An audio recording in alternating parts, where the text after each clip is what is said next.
up? How you doing? I had a bit of technical trouble there. Like it wouldn't let me go live. It said I'm over. The video quality is too high. It's like downgrade your video quality before you can go live. That's never happened before, but who cares? Hey, Juan, how you doing? It's that time of week again. How you living? How you feeling? Friday night. What you listening to? Mr. Pence is back for his 7th. Is it 7th? More? I don't know. Maybe I was honored to be on the first one ever. You were, and then I kind of lost count. Every once in a while, I come back. So thank you for having me. So there we go. Vince, thanks for coming on. Long time viewer, first time. Good to be here. Contestant. Greg, we've just, as everyone knows, Greg and I did this amazing Death Side video. So if you haven't seen that, go and check out the Death Side video we did. Incredible. It's incredible. We got a gas tank one that we can't stop talking about, even though we're supposed to be doing this. We've been talking about, so keep an eye out for the gas tank video that we're probably going to recording in the next couple of weeks. And that's about it for the old housekeeping. Like and subscribe. I'm not even going to bring up the message. We're not going to bombard you. You don't need to be bombarded with subliminal advertising. Let's see who's in the chat. Hey, Blue Train's here. Hey, everyone's here. Hey, the man himself is here, Mr. Cathcart. There he is. Let's go, Pooh. Yes, let's not do that. And Robbie's here. There you go. And that's about it. All right. What we do on the show, if you're stumbling in, wondering what's going on, we've each got 5 records we're passionate about. We want to talk about we've been listening to throughout the week. I've got no idea what anyone else is going to show. They have no idea what I'm going to show. I'm going to have a great time nerding out about 20 or possibly more great records. So strap yourselves down. It's going to be a great couple of hours. And that's about it. Hey, Jay's here. How you doing, Jay? Good to see you. There you go. Oh, Jay. What's up, Jay? Hey, 2 J's at once. Jay and Jay. Jay from Fever Moon and Jay Insult. 2 J's. I love them both. I love them both. And that's about it. Let's go on with the show, shall we? So, the last couple of months or so, I did a bunch of videos about some of my favorite Japanese hardcore punk albums of all time. It was supposed to be one. The top 15 ended up being for 45 or 60 or something ridiculous because people liked it, but it kind of lost its meaning after about the 5th one because it was supposed to be a top 15, but it ended up being 45 or 60 or whatever. But I couldn't believe I realized that I hadn't shown one that should have been maybe even in the first installment or probably the second one. So I'm going to rectify that tonight.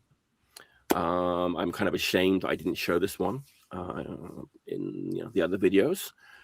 Came out in 1998 on MCR. Any guesses?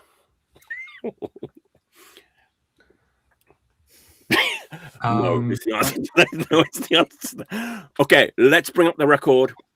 It's kind of a modern classic from 1998. Talking about Shikabane. Oh, yeah. Hito no tame ni ikiru ka jibun no tame ni ikiru ka. Will you live for others or will you live for yourself? Man, I know. They kind of went a bit weird after this record. They kind of put more screamo and kind of black metal influences into their sound and took a bit of a dive. But for me, this is like a lightning in a bottle record. It's kind of almost like mixing up all of the things that have happened in hardcore. There's traditional Japanese hardcore. There's some crust. There's some grind. There's some power violence, which normally I don't really want any of those things in my Japanese hardcore. But this band executed it so perfectly and so relentlessly and so viciously. It's just an incredible record. I mean, really, it's I would say maybe 88%, 89% Japanese hardcore with like some grind and some crust in there as well, but it's so ferocious. I was listening to that. It's like one song, it kind of like, because it's like blast beat speeds at times, you know, and it's like, there's this part where it's like, it sounds like SOB, then it changes tempo and it kind of sounds like Lip Cream a little bit. It's like, man, these guys are really like mining like Japanese hardcore history and kind of like taking it forward. Like, it's not a progressive record, but it's kind of a little bit like forward thinking. And man, it's just so relentlessly ferocious. You know, they did a split with Agathocles before this. I have a 7-inch by them, but I can't. It's like escaping me, you know. But I have a 7-inch by them. If it's the first one, I think they were still playing in this kind of style. I think like after this, going forward, that like I said, they kind of were putting like kind of a little bit of black metal, a little bit of screamer, and I think for me personally, like a lot of the energy of the band was kind of lost. For me personally, that's just personal taste. But I know I heard this a really long time ago, and I actually don't remember it because some of those elements that just wasn't where I was, especially when I was just getting into Japanese punk, and you know, sometimes things like Envy would get lumped into that, and I was like, this is just not what I'm interested in. And this sort of was like that for me, but like I always want to revisit things with like a more mature ear, I guess. This one is just mind-blowingly. In fact, I actually did get a few messages saying, how come you didn't show this record? So I was like, yeah, I should have shown this record in those videos. I was like, yeah, I'm going to talk about it like soon on what you're listening to. But man, if you haven't heard this record, it's fucking amazing. Like, it's short. It's like a 20-minute record, 18 minutes maybe. But man, it reminds me a little bit, not exactly, but that band from Sapporo, Knucklehead. They're way more grindy, but they're kind of mixing Japanese hardcore with like grindcore viciously. This is less grindy, but there's definitely sort of grindcore elements in this band's sound. And, I've never heard it, but in the late 90s, if I would have seen it and it was on MCR, that's kind of like the trademark quality kind of. You know what I mean? And it's like on vinyl. I'm thinking this is like when MCR, was it the last thing they did on vinyl? I don't know. There's a CD version too, but also the artwork is kind of worth a mention because it's done by Fumio, who was in a bunch of great bands. She was in that band Gush, who were on the Women's Liberation Comp.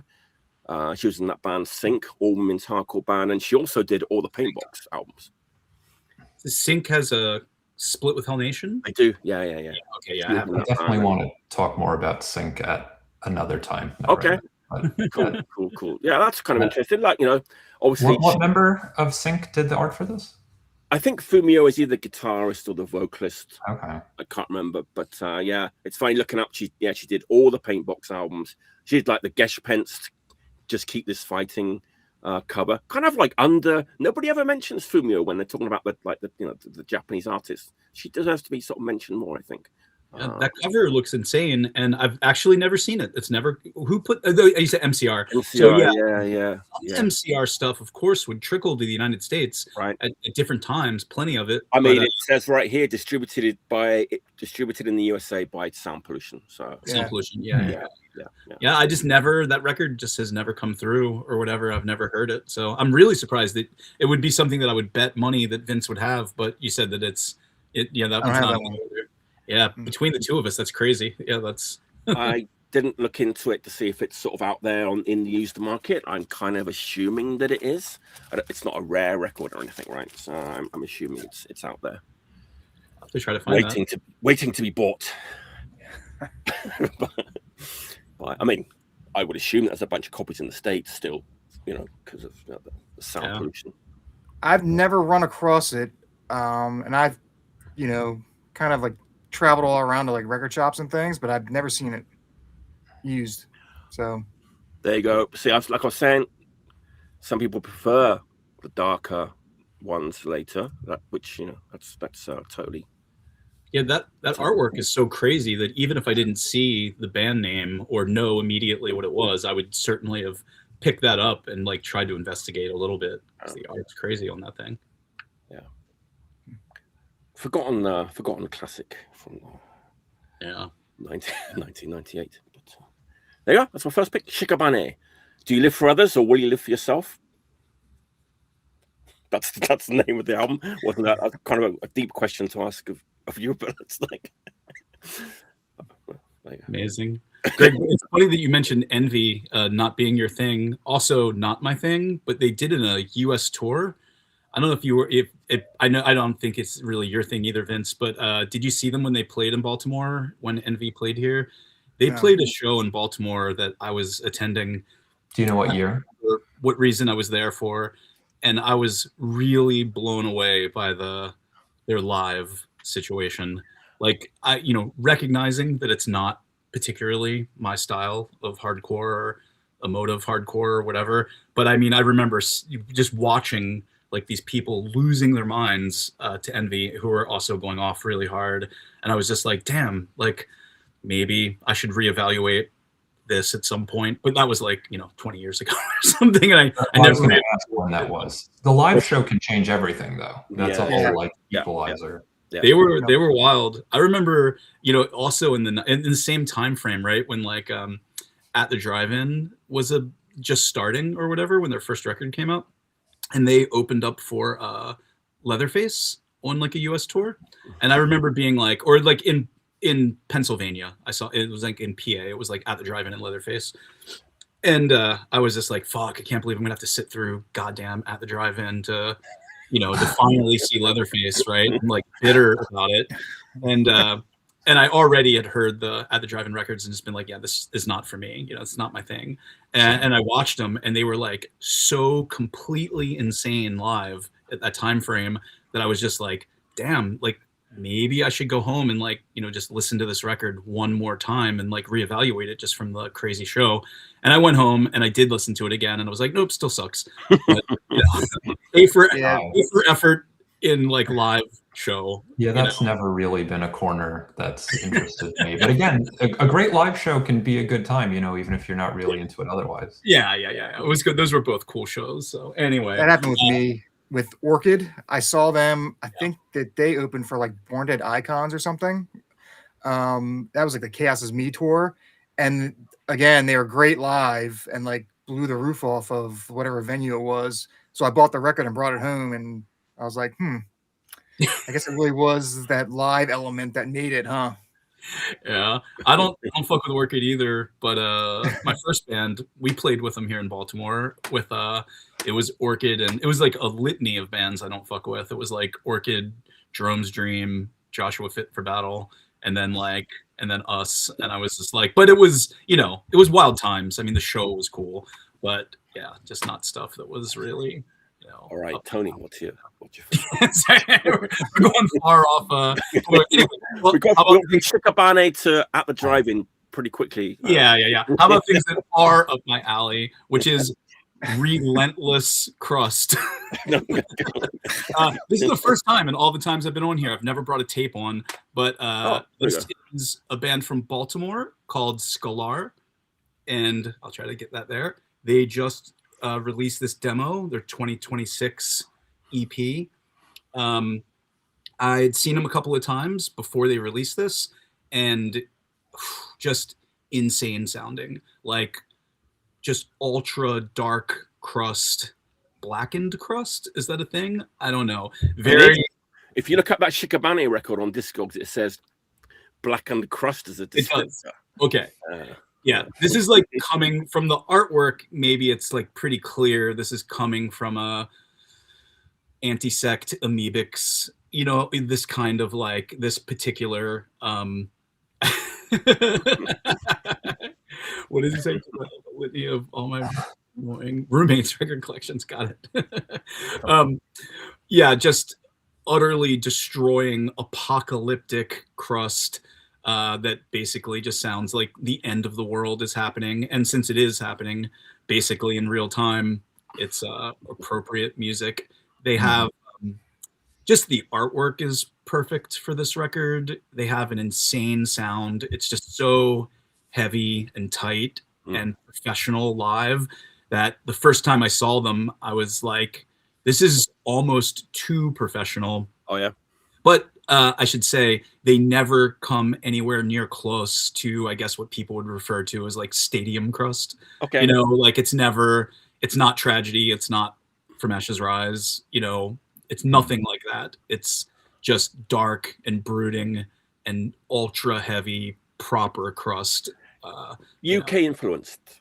Yes, UK influenced. And I like all those other bands. I like a bunch of that Stadium Crust stuff, but this is not that. It is definitely just Black Cloud crashing over style of crust. So anybody that's into that, I really, you know, I'm kind of surprised they put this out themselves, because I feel like if people hear this, this would be a record that some record label would immediately feel like they would have to put out.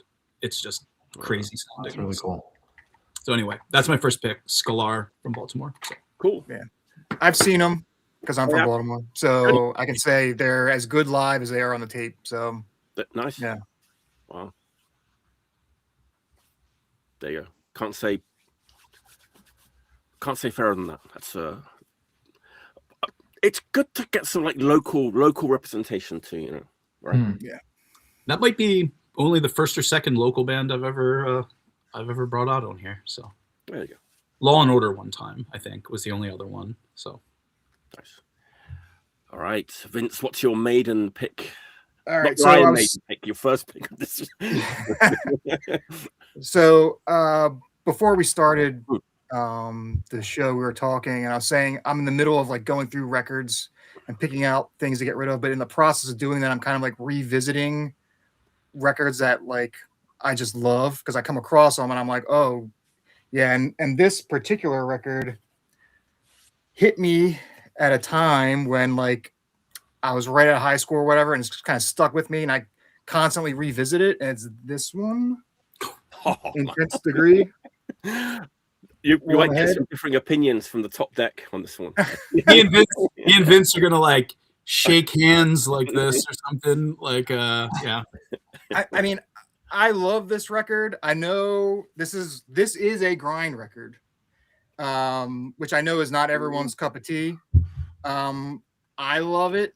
Grindcore is like such a weird thing, kind of, because there's like, it's kind of in between punk and metal in a way, right? But this is definitely on the punk side of things. I mean, this is basically a hardcore record, just really fast. Yeah, it's you know what I mean. And man, and when you turn over and you look at the back of this record, you can see these guys are not metal at all. The B-52. I mean, I love this. It's great. If you've never heard this record, I recommend picking it up. I don't know how this, again, the use situation for these records, this one is not an expensive record if you come across it, even though it's like an early earache record. So if you see it, I highly recommend grabbing it. I think this one should be like on the plaque with like Scum or like World Downfall or Customized Circle. Like, put it up there. Hall of Fame. Hall of Fame. Love it. Yeah. It's like top 3 earache releases for me. You know, it's just like that and World Downfall forever battling, even though they're very different records, right? But yeah, that Intense Degree record, when I heard that for the first time, I just dropped the needle and was like, yep, here we go. Yeah. I'm all on board in like 1 second. And then I turned it over like you did, Vince. And I was just like, oh, these guys just look like the biggest fucking nerds. So it made me like it even more immediately. But Mike, I remember, because I brought this on once and we've discussed them back in the day. You have a less than me and Vince opinion about them, right? Or is it like nice, very diplomatic way of putting it? Yeah. Yes. I saw them though. I did see them a bunch of times. Incredible. I constantly recommend this record to everybody. People are probably annoyed with me for recommending this if they don't like it, but like I feel like I've been like evangelizing about this record for decades at this point. Yeah. And I love it, but I can understand why opinions vary. I think that record should have been on In Your Face Records and not Earache Records. I mean, I agree. Yeah. It's more in that world. Right. It's more, and this will come up later, but it's more of a Manic Ears right vibe, you know, than it is Earache, but you know, there was other Earache records. There were, you know, early old lady drivers and stuff. There's, you know, some silly Earache stuff, I guess.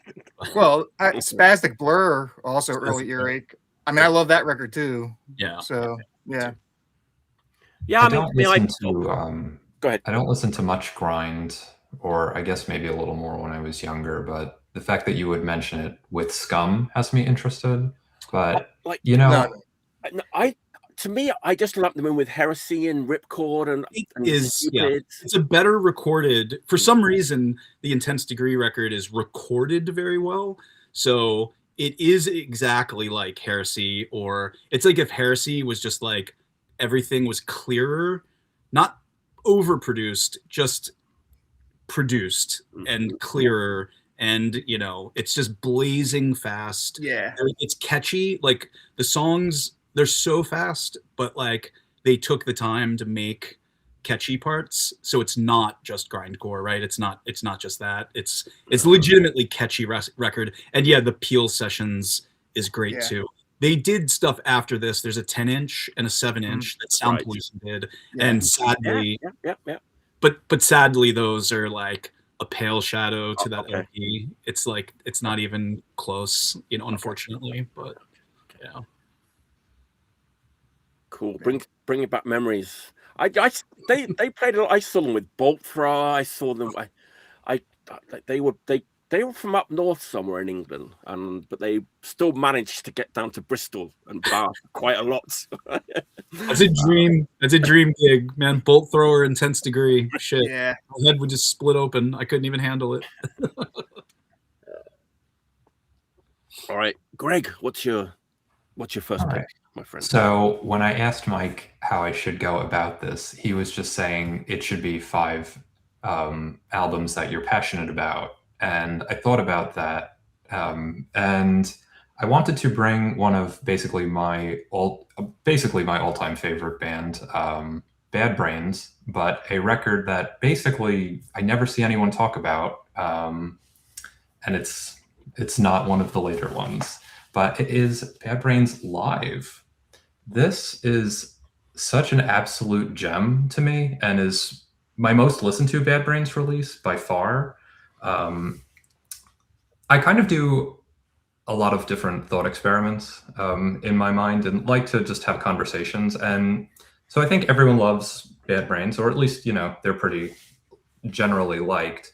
And I think to myself, like, what is this band's prime? Like, if I had a time machine and I could go see one Bad Brains show, and I've basically narrowed it down to 3 categories, where you could go to the super early Black Dots era, in the late 70s, and you could see like a bunch of kids who were just absolutely crazy.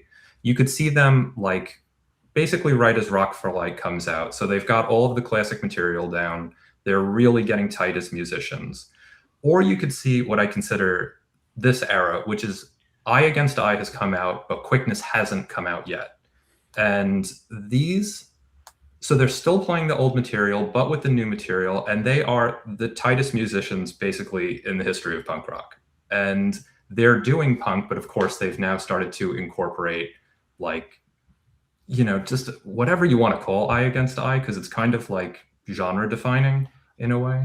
I've always loved that record from the first moment I heard it. I think it's fucking amazing. That Eye Against Eye, love it. Eye Against Eye or this? Oh, yes.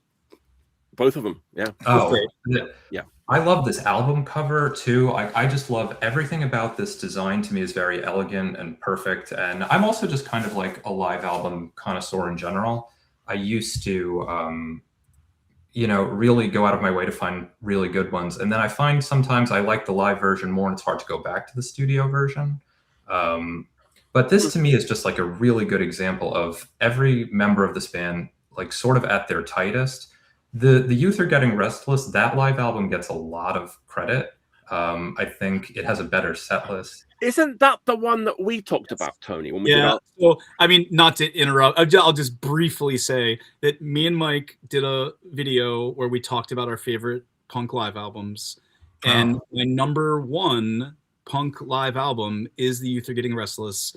And I'm embarrassed now to say I took even though I love, you are not wrong, live is incredible and the artwork is incredible.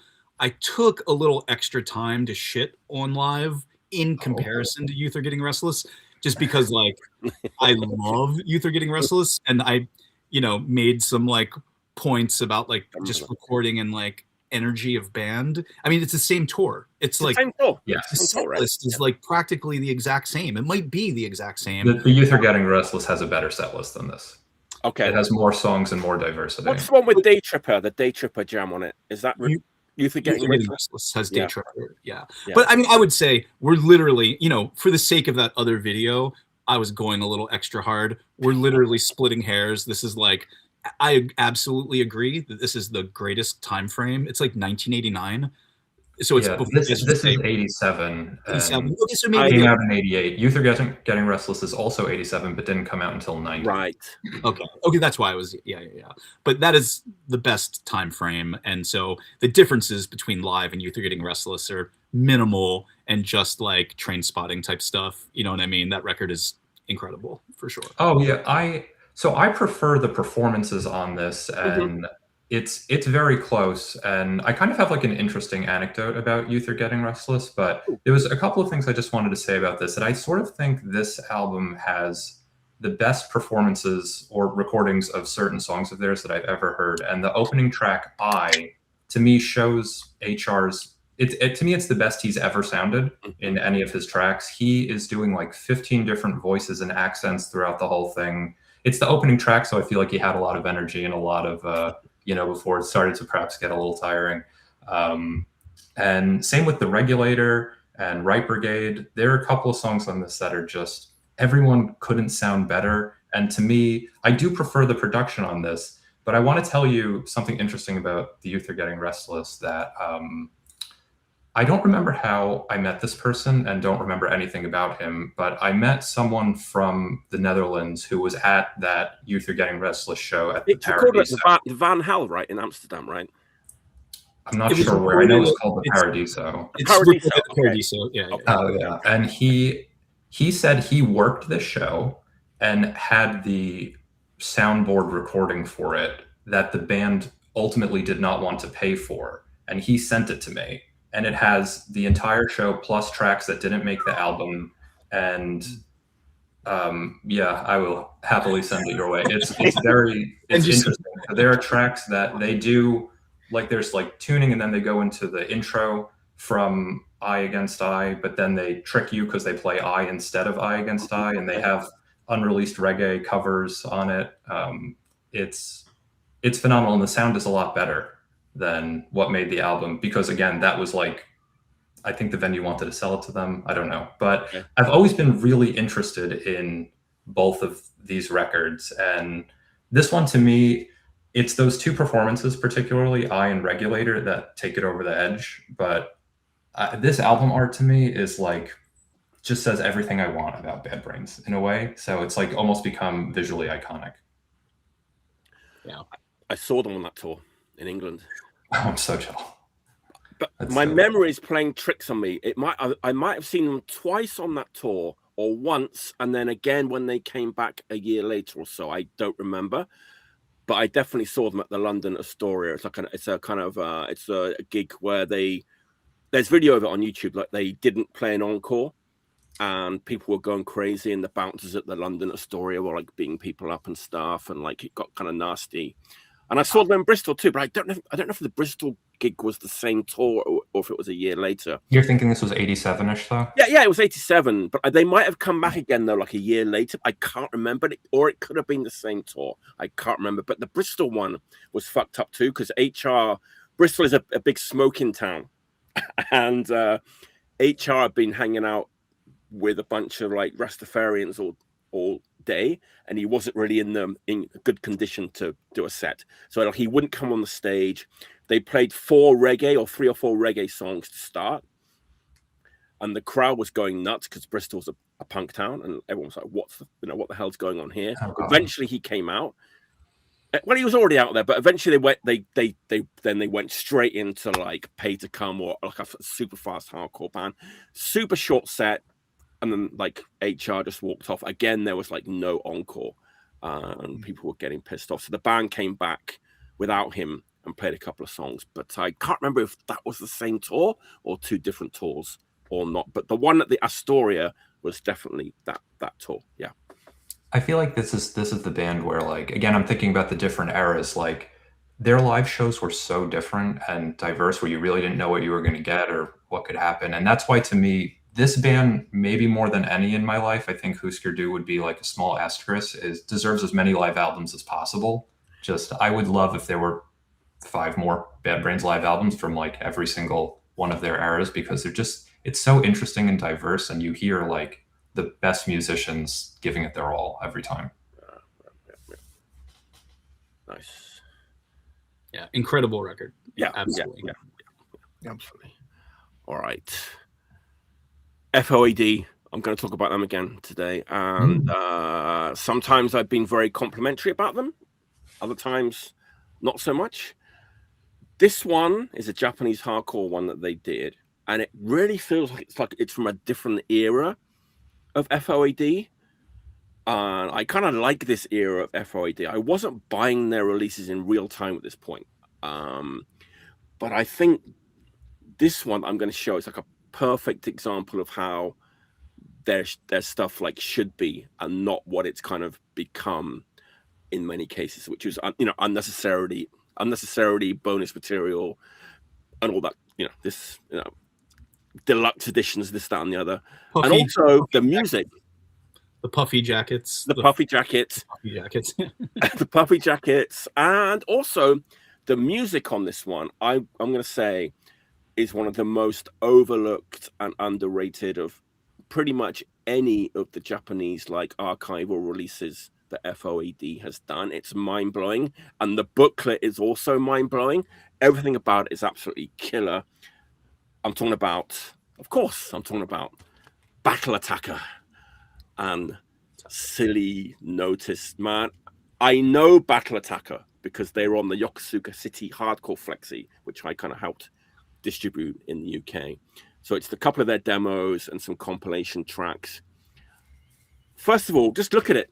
Normal looking jacket, looks beautiful. It does. It looks beautiful. It looks like how a punk or a hardcore record should look.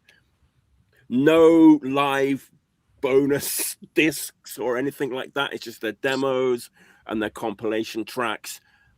I'm going to use the R word. It's relentless. This band were from Yokosuka, Yokohama, right? So their influences were probably like Mad, Conflux, and Systematic Death. So it leans more into the like super like thrashy style of Japanese hardcore. But man, what an amazing band. This record fucking rips. It's like top-notch quality of, I call this stuff like unknown hardcore drunkers hardcore, or like, compilation flexi hardcore, it's that kind of thing. But man, I love this era of Japanese hardcore. And I think there's a difference. I think things changed in the mid-90s. 90 to like 91, 92, I think things were really pure. I think things started to get a little weird in the mid-90s. And I know, man, there's so many amazing bands from this era. Blunthead, Plot Scolder, Struggle, Craze Crow, Noise Distraction, Violent Pain, Goza, JC Color, all these bands that are not fashionable. They're not sort of discreet records, very expensive 7-inch kind of bands. But man, I think there's like a certain spirit that was still living, carrying, over from the 80s in the early 90s. And I think it shows in the music, man. It's just genuinely angry and passionate and ferocious hardcore that just seems so real to me. And of course, I went to Japan in 1990 as well and saw a few of these kind of bands. So I know how exciting they were. Can we look at the booklet? Would you mind? Because it's quite. Oh, I'd love to see it. It's quite incredible. The FOAD booklets can be incredible. This one is amazing. It's fascinating. Obviously, so someone in this band was on the ball. They have a log of every single gig that they played, which is amazing. And first of all, they organize these gigs called the Radical Mosh Gig. we need to bring back the Radical Mosh gigs. I remember that name. You know, this one was Mad Conflux, Juntes, Pile Driver, Idora, LSD. Come on, look at this, man. Does not get any better than that. Radical Mosh Gig Volume 3. And we learned that their first ever gig was at a junior high school. August 1988, they played probably at their own junior high school. Then they played another couple of other gigs. And their fourth gig was with Oil Shock and Yellow Label and Crisis Kill. And it's got all of the gigs they played, you know, through the years. And it's fucking amazing. Look at this. Radical Mosh Gig final, the last ever Radical Mosh Gig. Don, Macrophage, Arsfort. There's a really amazing... What year range is this? 90, like 90s, 90 to 91. But you saw a lot of these bands. I know you saw Idora and Don. And this one isn't the fly for it, but Battle Attacker, Burning Core Night, and there's a gig May 25th, 1991. Nightmare, Deathside, Bastard, Mad Conflux, Tetsuare, Kruk, Final Bombs, Raise Cane, Pile Driver, Craze Crow, and Battle Attacker. It does not get like much better than that. No, it sounds like fan fiction. And Greg, you'll like this one. All-star lineup. They even play with Poison Arts. Look at that. Bastard. Look at Battle Attacker, Nuki Pikes, Bastard, and Poison Arts. It's just so cool. This is like one of the best done FOAD releases. It's perfectly executed, and the music is just relentlessly ferocious Japanese hardcore from that era. Maybe it's just me. I think things changed like in the mid-90s. I think things got a little different. I think the early 90s is kind of special. I think that's true with a lot of punk scenes, though, probably. Not just Japan, but I know what you mean. Yeah. Nobody cares about like these kind of unknown hardcore, like flexi comp. It's nice, though. I love them. I don't know. I think they're so genuine and exciting. You see pictures of them and they all look like amazing. They've got like huge mohawks and stuff. And it's like they just had like one song on a flexi comp. Right. I think about the one hit wonder. And if that was all they were ever going to do, they usually put their all into it. Yeah. Amazing band. I mean, something I don't know a ton about like deep Japanese hardcore stuff, but I'll say this, one thing that I do know is like maybe they're still out there playing. Like actually, it says they reformed in like 2005 and played a couple of gigs. Yeah, but it's just like never. Even the one-hit wonder bands are like still out there somewhere playing. I know. They just never give up. It doesn't matter. Like 65 years old playing in a hardcore band. Yes. Yeah. I mean, I did talk a lot about like the packaging and the booklet, but man, the music on this rips. It's fucking amazing. But I've never seen that, but if it rips and it's relentless, I'll pick it up if I see it. It's got all the R's. Absolutely. All right. Tony, what's your... Well, guess what? Everybody's in luck because this next record is relentless. I can promise you that. I also have been going through my record collection and thinking about records that blew me away, when I first got them and when I was seeing the bands and stuff like that, and trying to see if they still have this effect on me. I mean, there's some records where I never stopped listening to them ever, and some stuff where maybe I listened to them so much that they just kind of fell by the wayside, and like years and years go by. And I'm like, man, when is the last time I played that record? And I did that with the first Tragedy record not long ago, where I hadn't heard it in forever. And I was like, is it possible that this record can make me feel, the same way I felt, like the first day I heard it? And it did, by the way. I was like immediately just like, oh my God, like I just want to like, like be seeing them, and like completely like makes my heart pound and stuff like that. So continuing that kind of methodology of like looking back into my record collection, but a different style of music, is Zeke. Garage rock band from Seattle. This was released on Epitaph, and it's like their third or fourth record. The first record on Epitaph, and this is the second Epitaph record, so after that one, I worked at Reptilian Records for a while, and my boss was like just huge garage rock punk guy. And I remember when the earlier records came in, which would be like Super Sound Racing, and I can't remember the other ones. And I was like, these records are okay. The first Epitaph record came in. I was like, whoa, this is like a huge leap forward into craziness. And then when this record came in, I was like, what the fuck? This is practically hardcore. You know, it's so relentlessly fast and insane sounding. You know, the singer sounds like a high-pitched John Brannon, just wailing, just never stopping, like never. It's just screeching.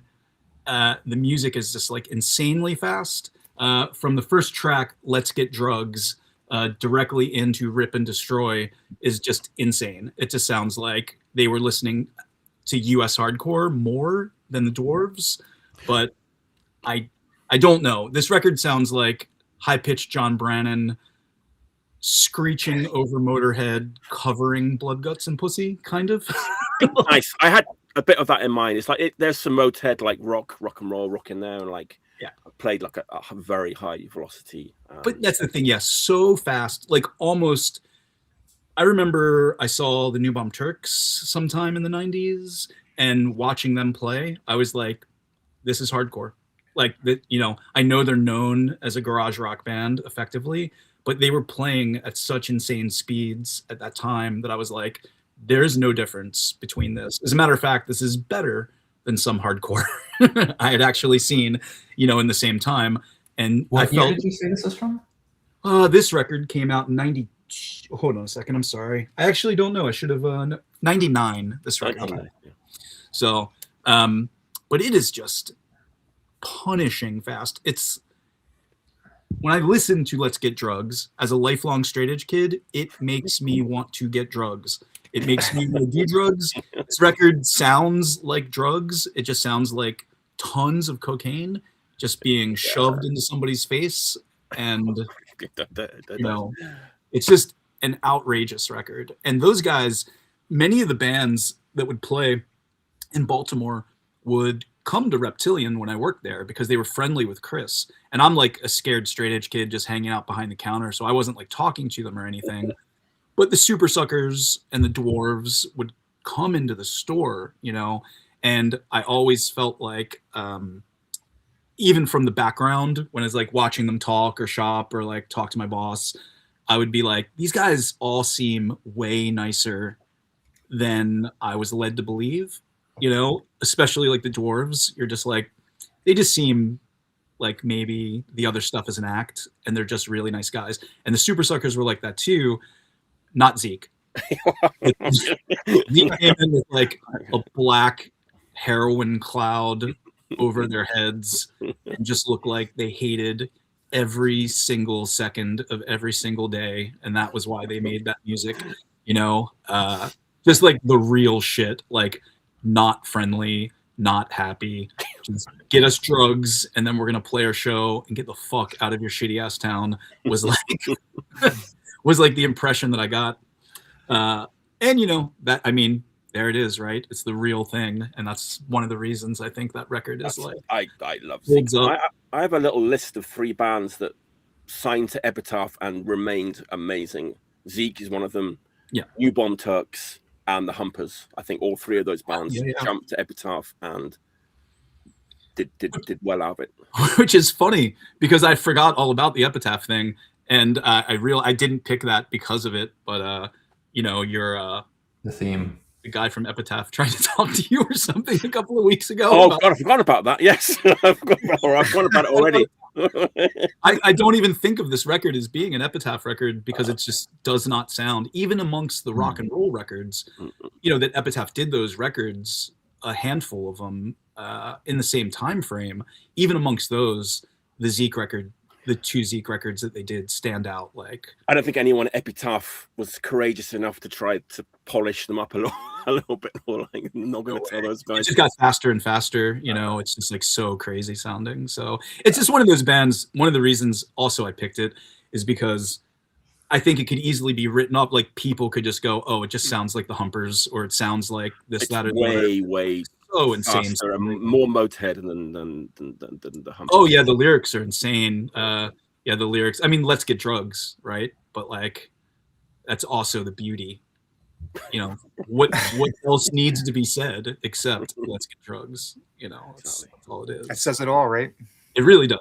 So anyway, I'm not gonna get those drugs, but Zeke makes me question my not wanting to get those drugs. So keep listening. It might work one day. Who knows? Anyway, right, Vince, what's next? All right. So my next pick. So I got this one at a record fair. There's like this long-running record fair in Baltimore that happens once a month.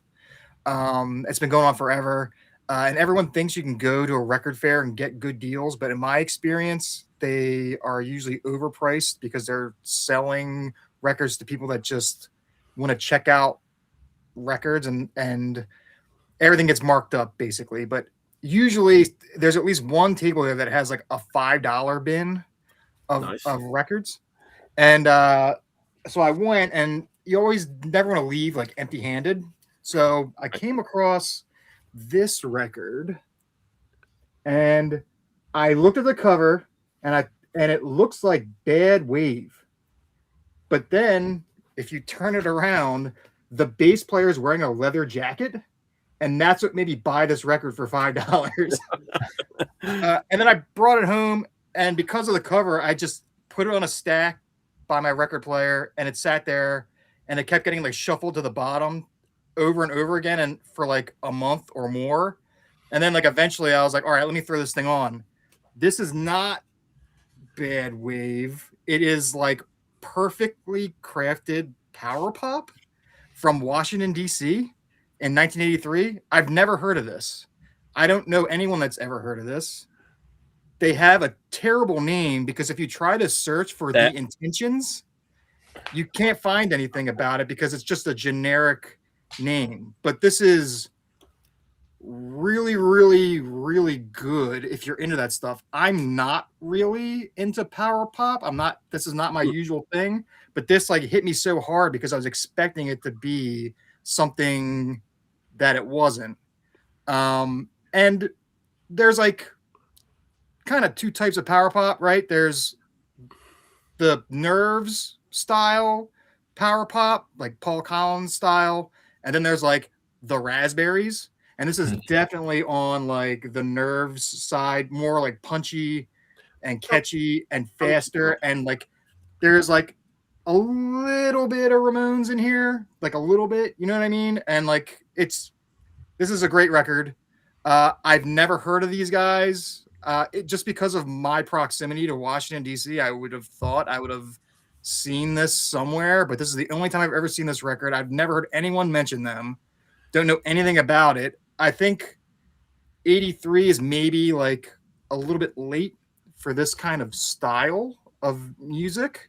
And I think it kind of just like got like lost in the shuffle. But like if this would have come out like 3 or 4 years before, this I think would be considered to be like a classic power pop. Or it's 25 years later as well. Right? Right. Yeah. If this had come out like 25 years later on like Tic Tac Totally or something like that, like people would love it.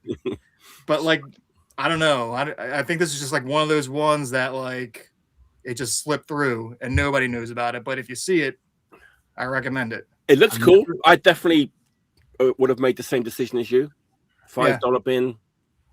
Looks like a good record. Leather jacket. Yeah.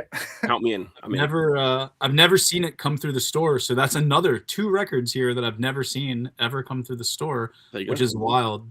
You think they would play with Gentleman Jesse? You think Gentleman Jesse owns that record, Vince? I think probably.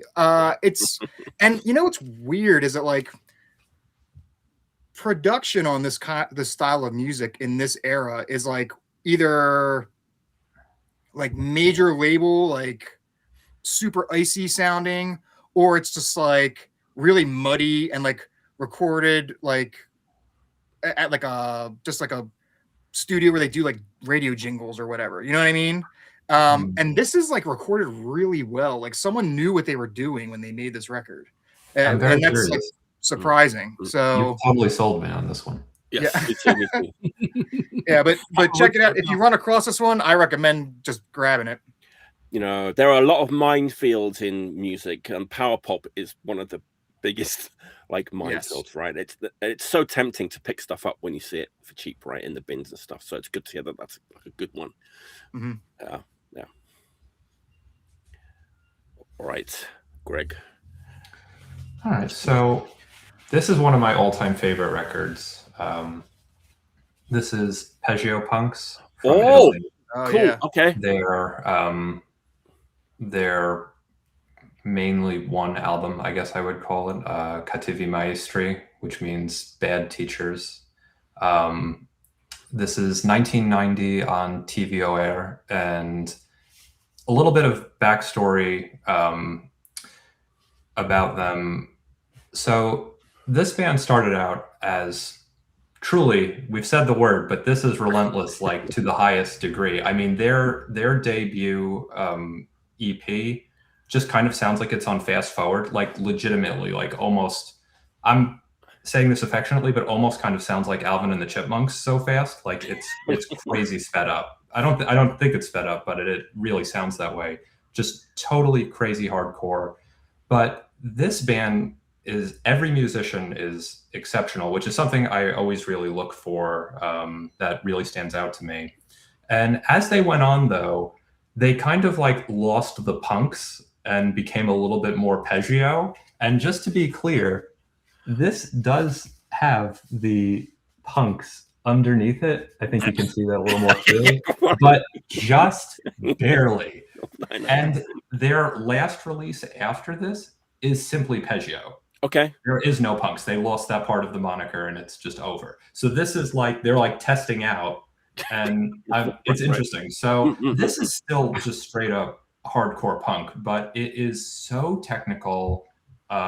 Very, just every musician's great. You could listen to this 4 times and pay attention to each member solely, and I think not get bored because they all have enough of a voice, enough activity. But there's one member, I don't know if anyone here is terribly familiar with this, but there's one member of this band that stands out so much that, like, as a kid, this like captivated me and really made me want to play drums, which I did for a little while. This drummer, Federico, I don't know anything about him. Really, you can kind of see him in the back there with a set of very diverse drums. He has so much feel and groove, and really, I'm listening to the drums the whole time. And how often can you say that about an album, really? And that's a good thing. I feel like usually the drummer is not the best member of the band or like the standout member. For me, at least from my experience with like analyzing music, I don't really look at it that way. And he has like timbales, cowbells. He's got like all sorts of different Latin percussion on his set. And this really is hardcore punk, and it never takes away from it. He'll have like, I don't even know how to refer to what's happening in this, but if you listen to the beginning of the 4th track, Scavi 2, the whole intro is like just this Latin percussion that goes into hardcore punk. And for me, the main track, though, is the first tracks on each side. So Niente Risposti and Piede Selvaggio are just like, man, you can just, there are like bass solos, and every member sort of takes turns to show off. And I swear this drummer must have overwritten himself at some points, because there's way too much going on unless he has 3 or 4 arms. If you listen to this and really pay attention to the drumming, it sounds impossible, but a lot of the times the groove he's doing on the hi-hat every second, if he does the same part twice, he always changes it a little the second time, adds like an extra hit in. And I don't know, I love Italian punk. That's a huge interest of me. And this to me is a must listen from. It's pretty quick too. It's 8 songs. I don't think this could exceed 20 minutes. I don't have a lot to compare it to because it's kind of in a league of its own. If you think of like classic Italian punk, that is just this with really nothing else I could relate it to. That's an amazing pick. I'm familiar with the band. I don't think I've ever heard that record.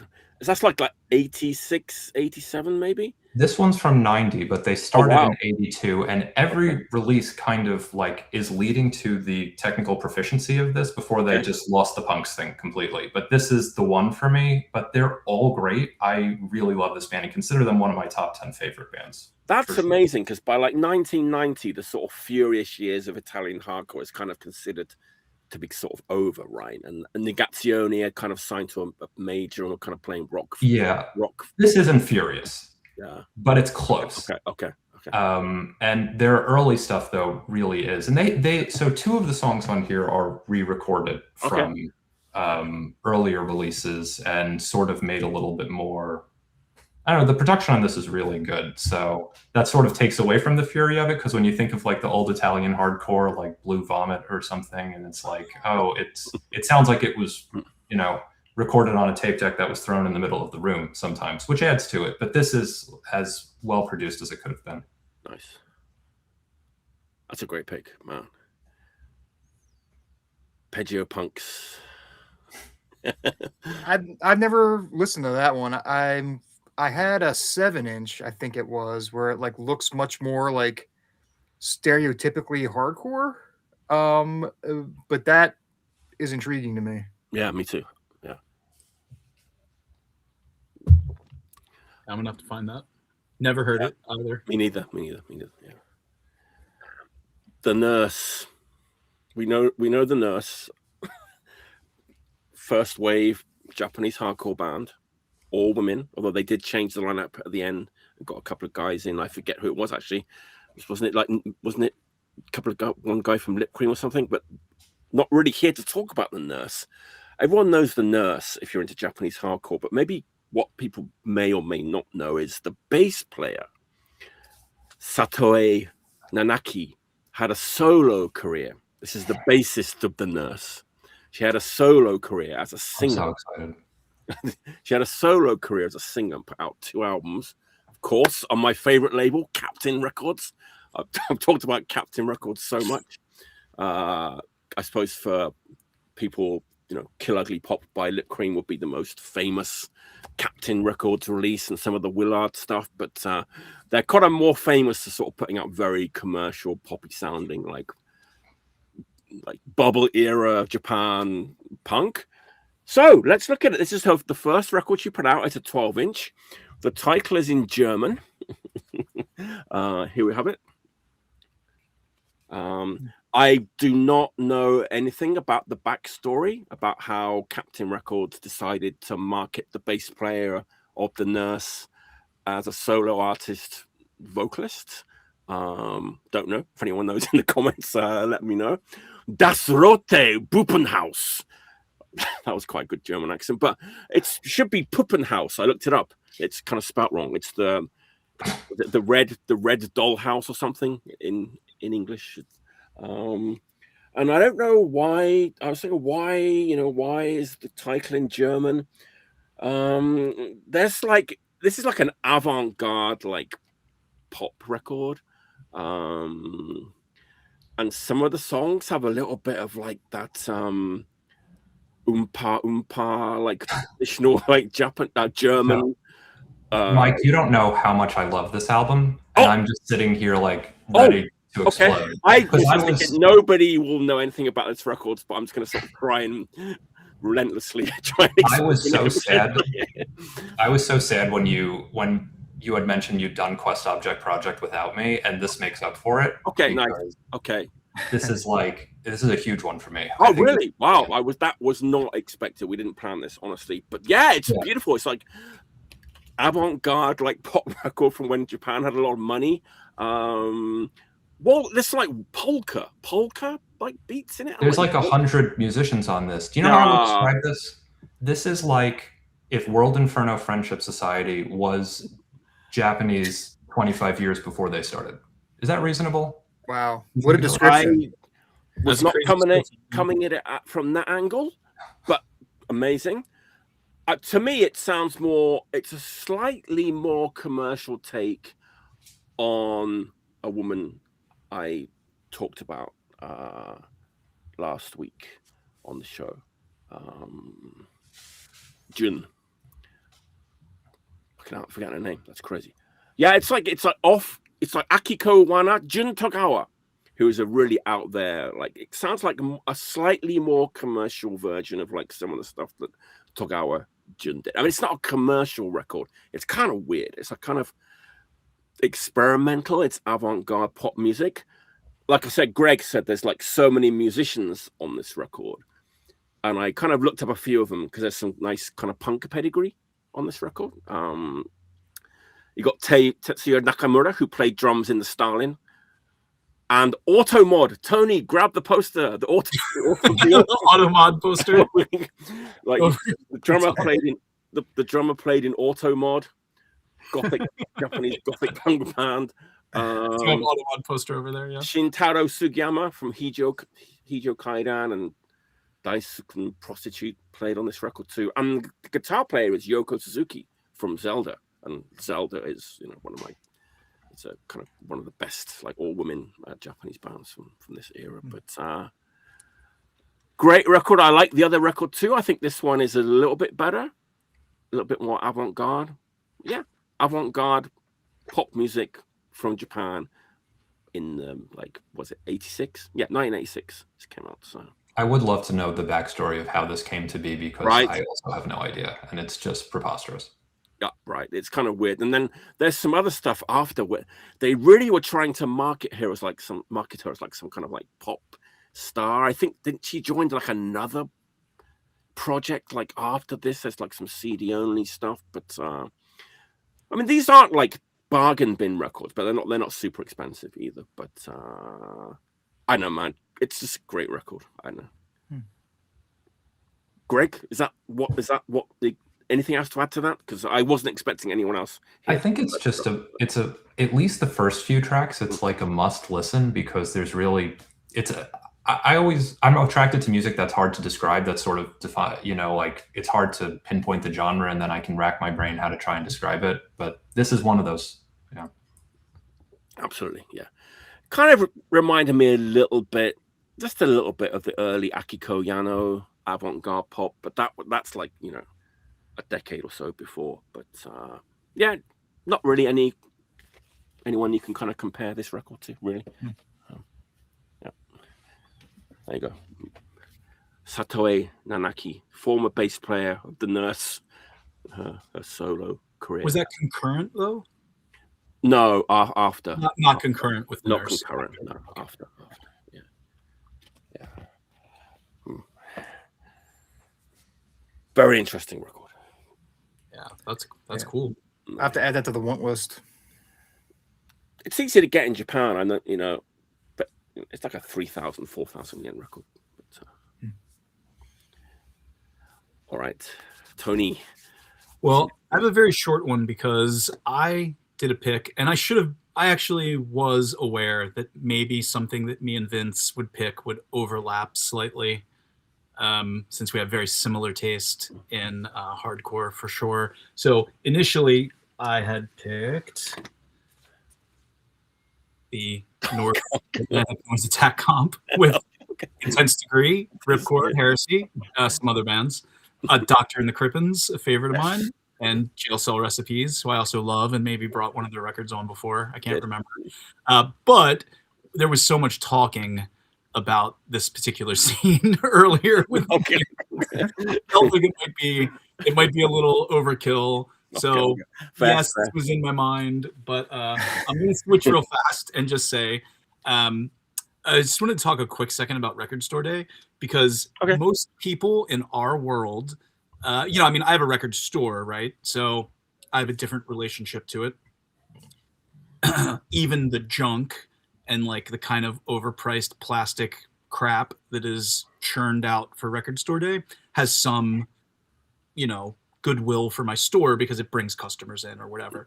But I'm aware of the concept that it clogs up the pressing plants, and do we really need, another 50,000 or 100,000 Taylor Swift singles in the world at the, expense of other cool things. So yeah, and I've had those opinions myself here and there as well. But every once in a while, I mean, really every year, certain records are released that maybe wouldn't get a look if it wasn't for Record Store Day, right? Like, I did not know this artist. I didn't know anything about them. It was just a Record Store Day release in 2018. So I was like, well, you know what? I'm just going to order a couple of copies because it's Record Store Day. And previously, I don't know that I would have thought that had it not been reissued for Record Store Day. But the trick is, I don't know a lot about this woman. I love the record, but I don't have a ton to talk about it. The woman's name is Doris Norton, and this record is called Personal Computer.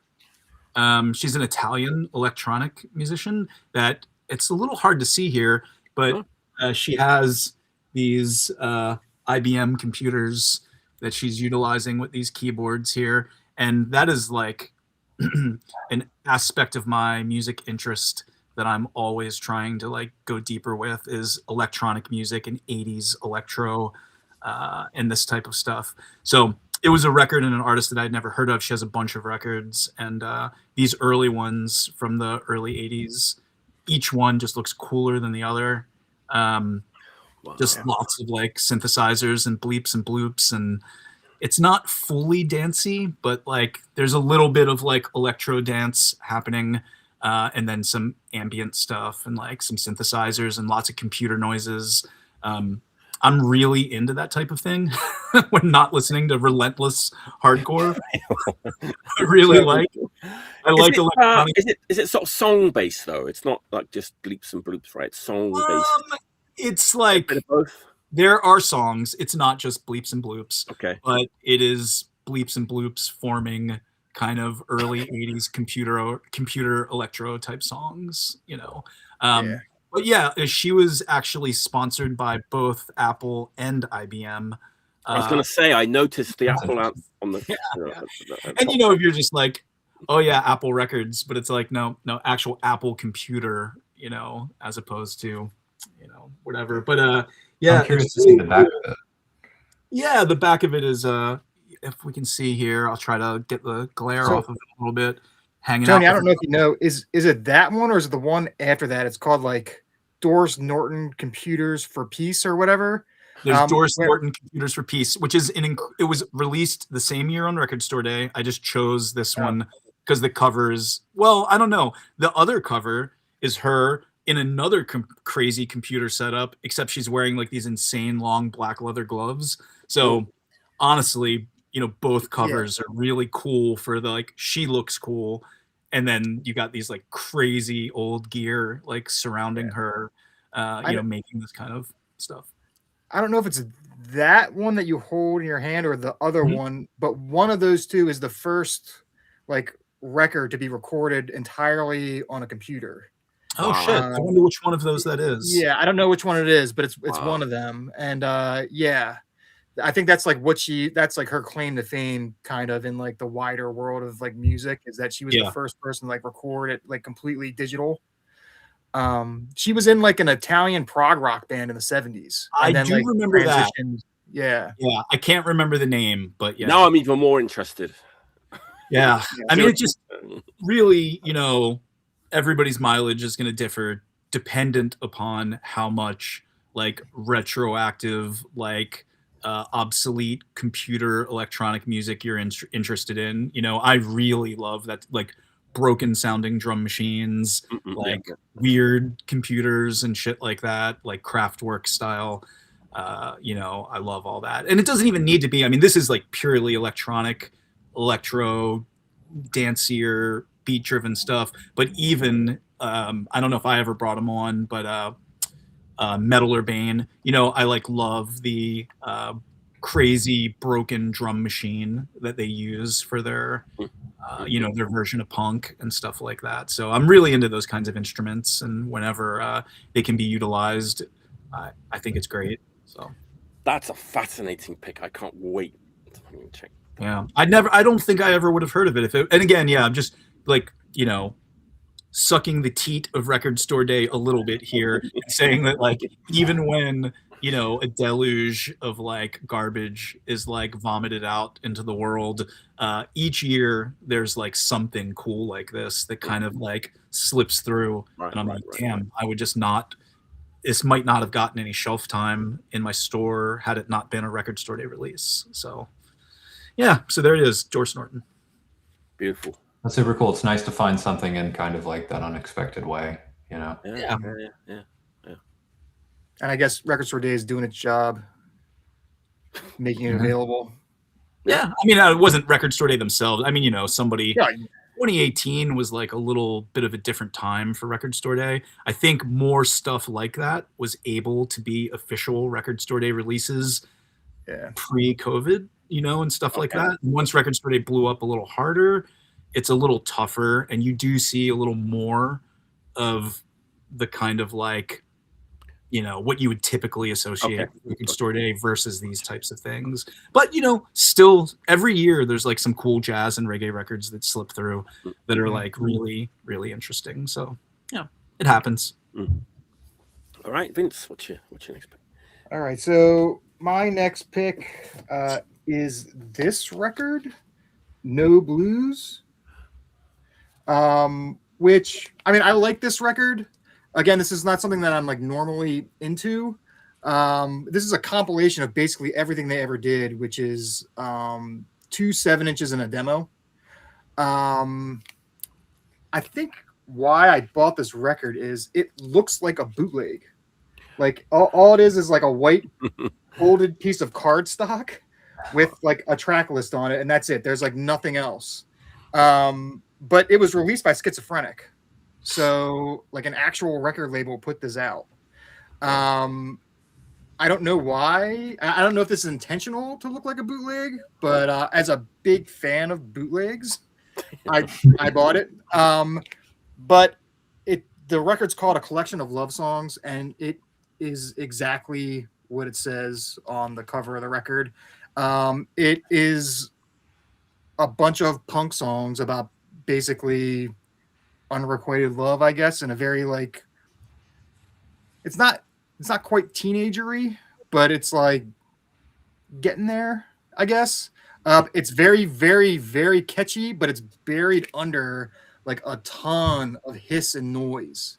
So it's like almost like it's like straining to get through in a way, if you know what I mean. I like it. I wouldn't say it's like my favorite. This is one of those ones where like I'm clearing out my record collection. I'm like, oh yeah, I remember this record. And I, for whatever reason, been listening to this a lot lately. If you like that like 1-800-Mikey record, or like that first like Tony Molina record where all the songs are like 30 seconds long. Oh like, yeah. You might want to check this out because it's kind of in the same vein as those records. So yeah. I think I bought this from Sorry State, but it was like 5-6 years ago, so I really doubt they still have copies. But it's probably around. I don't know. Sounds like it's up my alley. I love that first Tony Molina record, and there's some other artists, like some newer bands that do that kind of like fuzzed out, like pop style with like really. And the 1-800-Mikey record is great too. Fever Bee is the one I was thinking about. There's a Fever Bee record that sounds like Tony Molina style, like bedroom fuzz. Yeah. There you go. Basically, there's Woody with some intel. No Blues is a singer from Born Wrong doing an ode to a girl he was in love with. There you go. Okay. Cheers, Woody. Thanks. So do you kind of view this as like a concept album or project or something? I realize it's different releases, but does it seem like it all kind of tells the same story? I guess I don't know if there's actually like a story to it. There is like a woman who sings on one of the songs, which I don't know if that's who the record is about. I mean, I don't know anything about it other than that because there's literally no information on this. I dig that though, that it's so bare white cover. But it does sound like it was recorded on a boombox in like a bedroom. Like it's very lo-fi, let's say. So Schizophrenic Records from Canada, right? That's a pretty crazy label. They put out a ton of hardcore. They've done some like Japanese archival stuff. And also, they were the label that was doing like Boren and the House of Gore when they were a grindcore band. You know, Boren and the House of Gore. They become like a doom jazz band. And Schizophrenic Records put out all their like early stuff when they were kind of like a grindcore band. They're very cool label, Schizophrenic. Yeah, I'm familiar with Schizophrenic. It just kind of surprised me that this record is on Schizophrenic. Right. And I don't know. It's an intriguing record if you see it. I would say like I can't imagine it goes for a ton used because I've never seen it out there used. And like I said, I bought it from Sorry State off their website. Like I think it might even been pre-COVID, so it was a while ago. And I don't think I've ever seen it come up again, but it's out there. So if you run across it, I recommend it. I gotta try to find that. When you're saying that the one song has the woman singing instead of him singing, that like I always mean to bring this on. I don't think I ever have, but Afghan Wigs Gentleman is, maybe I did bring it on once. I can't remember, but Afghan Wigs Gentleman is one of my favorite records of all time. And, it's him, basically like, love song style stuff or lamenting this relationship. And, but one of the songs is, there's a woman that sings and she sings her perspective of the, her side of the story basically. So it's kind of fascinating. I wonder if it's like a similar thing where it's just like, oh, I have the guitar, so I can write my story, but like, here's the other person's perspective. So yeah, I'm gonna have to try to find that. It's cool. Yeah. Sounds cool. All right, Greg, what's your? So I brought another extreme heavy hitter for me. If the last one would probably be a desert island, like top 10 for me, this would as well. So this is 1987, Political Asylum Someday. Nice. From Scotland. This is my number 4 favorite band. I just absolutely love this band, and kind of like, I hate to overstate it, like kind of changed my life when I first heard them, because again, I'm just so in love with bands that kind of like break genre and have tons of different skilled members where it's hard to pinpoint them. And obviously Bad Brain's like super diverse, doing a bunch of different things. And if you listen to that Peggio Punks album, it's like hard to really pinpoint exactly what the sound would be. But this is so strange and kind of a similar journey. This band started in the early 80s with just like extremely raw demo tapes, like playing everywhere, touring all over. I'm sure, Mike, you're familiar. They had like Chris Lowe, who was like 12, 13 years old, playing drums. He was 12 on the first demo as the drummer.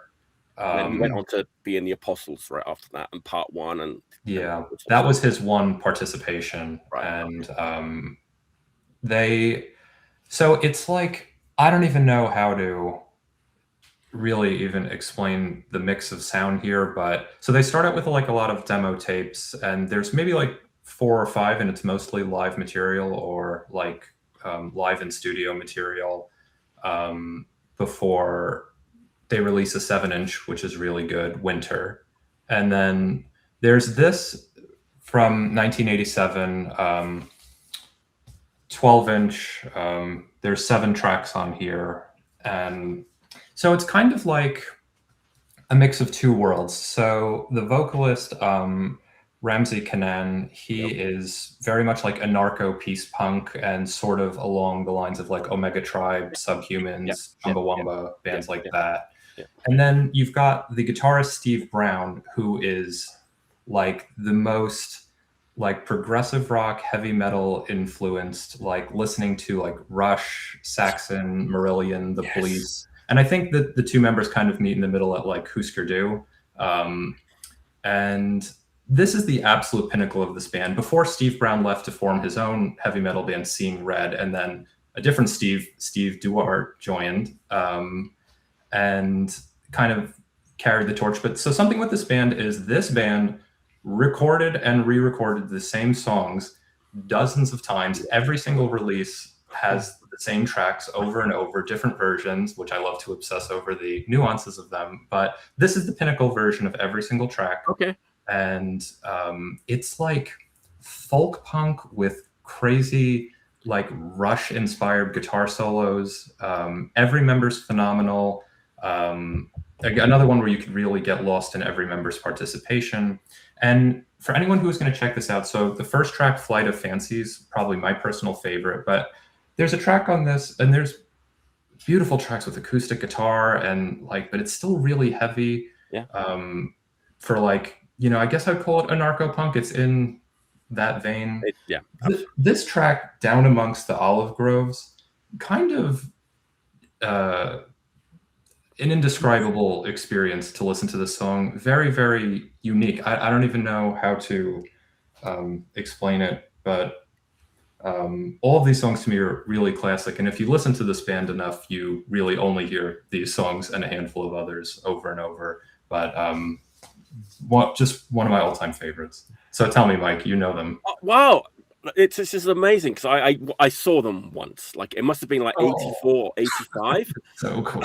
But like it was not confused. Okay, so I was a kind of guy that was, had been into Sabbath and Deep Purple and Led Zeppelin and you know heavy metal, and got on into anarcho punk, right? 82, 83, 84. So I go and see this band, Political Asylum, and they come on the stage. They kind of look pretty nerdy, kind of like normal looking guys. But I'm like, okay, the guitarist is literally wearing a denim jacket with a Status Quo patch on it. But the music is like the Amiga Tribe, like anarcho punk. It's like, yes, this is the old me and the new me, kind of like, coming together. It's like so weird though, because it's like it is like very like that kind of folky anarcho punk. Amiga Tribe, I think, is a good description. Yeah. But like if the Amiga Tribe had like Richie Blackmore on guitar or something. Right. It's really strange. And the lyrics are so like doomed future, very, you know, everything's bleak. But then you've got like ripping progressive rock guitar solos, and That's amazing. So I went to Scotland. I've hung out with a lot of these guys and have like gotten to know them as their one dedicated fan, and which is a joke they've made, not putting words in their mouth. But yeah, it's interesting how many different personalities came together to make it happen. And I find it funny you say like the old you and the new you, because I kind of felt that with me too, where it was like, I love punk, but like I want something a little bit more like intense and technical, and this is like a really weird mix. It's Subhumans you know, but it's definitely, I think from what I can gather, the other guys in the band didn't care about the political side of it at all. It was just like Ramsey was the only member of the band, and it was his lyrics and then their music like behind it. And he started AK Press / PM Press and now lives in California. Yes. And still, writes and produces a lot of books. And I remember talking to him, and I was already, I was like kind of filthy, crusty with like big spikes, and he was like a really normal looking bloke. There were so many things that confused me as a sort of 18-year-old. He kind of looks like he could have been Milo Aukerman adjacent. It's the Scottish Milo Aukerman. Yeah. But yeah, I still remember that gig because there was nobody there. It was like, and but just remember standing there. And you know if they were headlining? Do you possibly remember that? Well, I think it was them and like maybe only them, because they toured constantly. They did. And were a band for 10 years. They have like an early 90s 10-inch that is half acoustic. It's super interesting. We used to have like where I saw them was a town called Carlisle, which is like adjacent to Newcastle. I only lived there for about 6 months, but there was like a punk disco like on a Wednesday or Thursday night, and sometimes they would invite a band. And so I saw the Verucas was one of them, and Political Asylum was one of the other bands that played to like 10 people on a Wednesday night. I bought the demo tapes off him, like Fresh Hate. Is it Fresh Hate? Fresh Hate was the first one. I bought that off him that night. So yeah. That is the rawest thing I've ever heard, by the way. What's that? That is so raw, that demo. Yeah.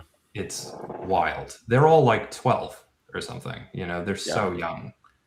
Something that you said really got my curiosity. You were saying that like they were recording these songs over and over again, and that, The Pinnacle is the record that you were showing. How far back do any of the songs go to the previous, like, do any of the songs from those raw demos eventually form into the more acoustic and progressive sounds on that record, or is it doesn't go quite that far back with any of the same songs? I'm just curious, like, because that sounds fascinating, that it's like each song is like a project that is just getting added to or changed over time. That's fascinating to me. I'm just curious how far back the furthest one goes. Yeah, I find this formula very interesting as well. I'm 99% sure none of these songs are on Fresh Hate, which is, I believe, 1983. But I think maybe 3 of them are on Volume for the Masses, which was the second one. And then almost all of them are on Wolves Have Ears, which was the third one, which I believe Dick Lucas from the Subhumans put out. Okay. And these demos, some of them are like really, really plentiful. Like they had to have made hundreds, I don't want to say thousands, but maybe a lot of people have these. So I'm not surprised that you had them, and they really got around. But yeah, some of these songs really do have like 5 or 6 versions. Even, you know what's funny? Even when Steve Dewar joined the band, the next guitarist, they're still doing these songs. So the LP Window on the World has all of these on it. And it's just kind of like pick the one you're in the mood for. There's a Japanese like partial discography CD. I think it's called Winter. That's all I have right now from Political Asylum. But it's got basically everything on it. I think. Right. Totally essential for like the punk enthusiast, I would say. Yeah. That's a great pick, man. Amazing. It's awesome. I'll have to check that out. I've never heard of it, so I feel you gave me the hard sell because now I'm going to look for it. I think this is a really cheap record too. I just saw this name, Political Asylum, and thought, like, I got to see whatever that is. It's vague enough. Oh man, so good. Okay, you probably realized that 3 of my picks have been all Japanese so far. I'm not going to deviate from that. I'm excited. I had 3 or 4. I was like, fuck it, I'm going to make them all Japanese. So this is where we're going tonight. Okay, I've shown a whole bunch of like first wave Japanese compilations in the last few months. I've shown this one, which is Tokyo New Wave 79, which might be the punkest one. I've shown Tokyo Rockers, which is a beloved one.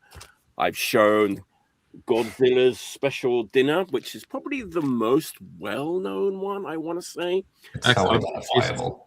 It's the Godzilla Records. But man, I didn't know until a few months ago.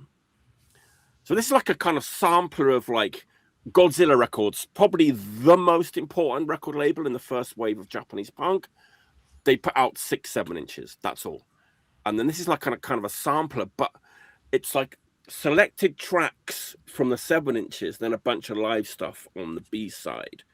But this is the one that I thought, it's kind of the only one that you can get unless you want to pay like $1 million, not $1 million yen, for all of the 6 like Godzilla Records 7-inches, because they're pretty pricey these days. No, there's this one, and this is my pick tonight. It's Crack. Nothing better than Crack. The Godzilla Records Complete Collection, 1978 to 1979. And this one is the one because it has all 6 of the Gozira Records 7-inch singles all on one LP.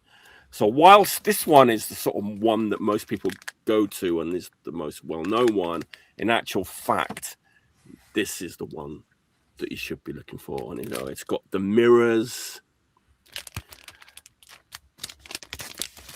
It's got the mirrors. It's got both mirrors 7-inches. It's got the Flesh 7-inch, Mr. Kite. And it's kind of hard to pick a favorite. They're kind of, all the bands are stylistically kind of similar. It's that kind of slightly arty, slightly angular, wiry, tension-filled punk that was coming out of Japan, that was kind of influenced by New York no wave, because the guys from Friction had lived in New York and came back to Japan. And so it's weird that the sort of first wave of Japanese punk is kind of influenced by New York no wave. But man, it's pretty much a flawless compilation. Disunion put this out in 1988 on the DUI label, which is kind of still going. But man, Mirrors, I'm not going to rank the bands on it, but the Mirrors, both the Mirror singles are absolutely phenomenal. The first one especially goes, James, I think he'll occasionally get them on his Plastic Scandal website. He occasionally gets the Mirrors singles in. There was a song on that was on like Killed by Death 14 or something, like the Mirrors song, Mirrors by Mirrors. And Mr. Kite are amazing. They have a female vocalist. Mr. Kite is kind of darker and kind of sad sounding punk. But man, it's just pretty much perfection. And if you're talking about like the first wave of Japanese punk, I'm going to say this compilation is like the one to track down. If you come across it, it's just incredible. And like, yeah, all these singles are really tough to find and super expensive. So this one is frustrating because it's so good, but it's kind of like incomplete. Whereas this one just has the 6 singles, A sides and B sides in chronological order, and it's pretty much like a perfect compilation. Yeah, and I hadn't seen that. I recognize the others, of course, but I don't know. And the funny thing is, if you look this one up on Discogs, this one comes in as a variant of this, but it's a totally different record. It's like I know it's weird, but it's kind of considered to be a repress or something of the Godzilla comp, but it's completely different songs. So yeah, not sure what that is, but I love Friction too. The band Friction. I've been talking about Friction a lot recently, and the guitar player Tsunematsu Masatoshi, his 7 inches on here too, and he's got the best, man. He's got the best like razor blade, like transistor radio like style like guitar sound, man. I love his guitar playing. Friction's awesome. Yeah. Friction's awesome. Yeah. That's it. That's a sort of thing that I didn't know existed until recently. The cover design was beautiful on that too. That's just so vibrant. Crack, this one? Yeah, love it. Yeah. Yeah, it looks great. I forgot to say, actually, one of the members of Maria Zero Ni-san, who are one of the bands on the Crack, one of the members of that band also played on that Nurse bassist like solo record too. So yep. Man, I'm so late to the game with like first wave Japanese punk. Really only in the last like year and a half, couple of years, I've gone back and started to get into like first wave Japanese. That's stuff I just didn't know. Other than, I think you mentioned at some point, Mike, the Plastics. The Plastic, but that's like kind of synth pop. Yeah, that's the only record, like I've had that Plastics record for a long time. None of those other bands I don't know anything really about. So yeah, watching you talk about them, I'm like, oh shit, I should check this out. I mean, I spent like all my years like just listening to Japanese hardcore, and didn't delve into the first wave of punk much at all. But you can like, when you listen to this stuff, you can kind of tell where the styling got a lot of this. Or Anarchy, right? Yeah. Maybe. Yeah. All right. Tony, what's your next pick? Which pick is this 4? Yes. Are we at 4? Yes. Okay. yes. This is another band that I went backwards, kind of remembering. I think I knew how I would still feel about this record. This band has 3 really kind of phases. The earliest phase is like more of a pure Ramones kind of phase, where there's even a second vocalist that kind of has like a Dee style, thing going versus the singer. And then they have a later phase that is more associated with like Lookout Records and maybe even like Screeching Weasel and the Queers and like that kind of scene. But the middle scene or the middle style of this band is like a really, and this is interesting what Vince was saying about his last pick. It's just like the thinnest line between power pop and pop punk. It's like if you don't want to tumble into the world of Screeching Weasel and and the Queers and this type of stuff, which is you know, a lot of that did not hold up very well in 2026. Looking back, Screeching Weasel and the Queers are playing in Baltimore tonight. I am not there. You know what I mean? Got better things to do. A lot of that stuff, whether it's like the personal attitudes or opinions of the band members, or just like the general feeling that I get, a lot of that stuff, I still own some of those records, but it does not hold up for me really, and some of it's kind of embarrassing and not good, and some of it's worse than that, you know, depending on, again, the attitudes of the people that made that music. But when I look back to that time, one band is not embarrassing and still holds up really hard. That is, let me get it out of here, the Parasites. Okay. Oops, tried to slide out of there. And this record is Punchlines, which is their second full length. Their first one, Paramania, again, is like much more Ramones kind of sounding. And again, they had the second singer who had more of a Dee Dee, like faster, kind of like Dee Dee style songs. When this record happened, Dave Parasite took over, and it has like much more of a earnest power pop vibe, although it is still pretty pop punk. I don't know. It is a great record. All the songs are just like insanely catchy. There's a guest guitar solo by Kurt Bloch from the Fastbacks. And, you know, maybe this record sits a little more in Fastbacks world than Ramones or later kind of Lookout world, right? And there's a bunch of singles around this time as well. Oh, awesome. There's some singles around this time as well that are also good. And I should say, I like all three eras of this band, even when they become a little closer to the Lookout sound and the earlier Ramones sound.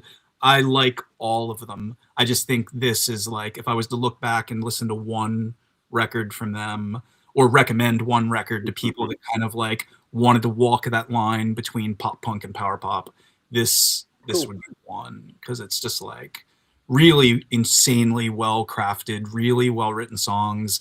The lyrics are, you know, just pure love songs, I guess. Right, that's a little, Rat Ass Pie is a little closer to like maybe the Lookout style, like a little later. And, you know, another interesting thing, I don't think I'm not outing anybody here. I think it's like a known fact. Dave, the singer of the Parasites, is gay. And so like a lot of times when we think back to these like pop punk songs, there's like there can be like a level of embarrassment or like kind of just suckiness, like looking back at some of this stuff. There's an interesting thing about this record. It had to be pointed out to me that every single song on this record is written from a completely gender non-specific perspective. So anyone could think about these songs about any person, you know. It's like, I don't know, when you listen to the Screeching Weasel or Queer songs, it's just like some of that shit can just leave a bad taste in your mouth, and this just doesn't. It's just great, you know. It's just a really cool fucking record. And yeah, the vocals are just very earnest, and it just gives it like a little bit more of a power pop vibe than like a shitty pop punk vibe. Although I still like shitty pop punk, right? I'm not gonna sit there and lie to anybody. I like all that shit too, but this record holds up better for me than a lot of that stuff. I think it's a great record. So anyway, there it is. Munster and Shredder put it out. Munster out of Spain.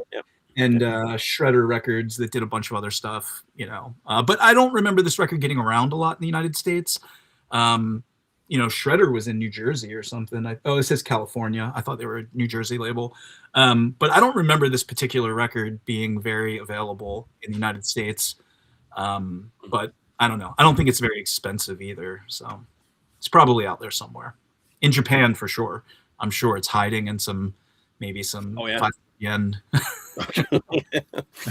somewhere. So anyway, but there it is. Parasites. Cool. Punchlines. So it's good to get some guidance on these minefields. That sounds cool. I mean, maybe I misheard you. You said there are two singer-songwriters? Or kind of like, for the first record, there's two of them. And yeah, like Dave sings the more straightforward, like pop songs. And then there's another guy, Yep. That first record is very Ramones worship. This record is not. Oh, okay. But the first one, Paramania, I think is the first one.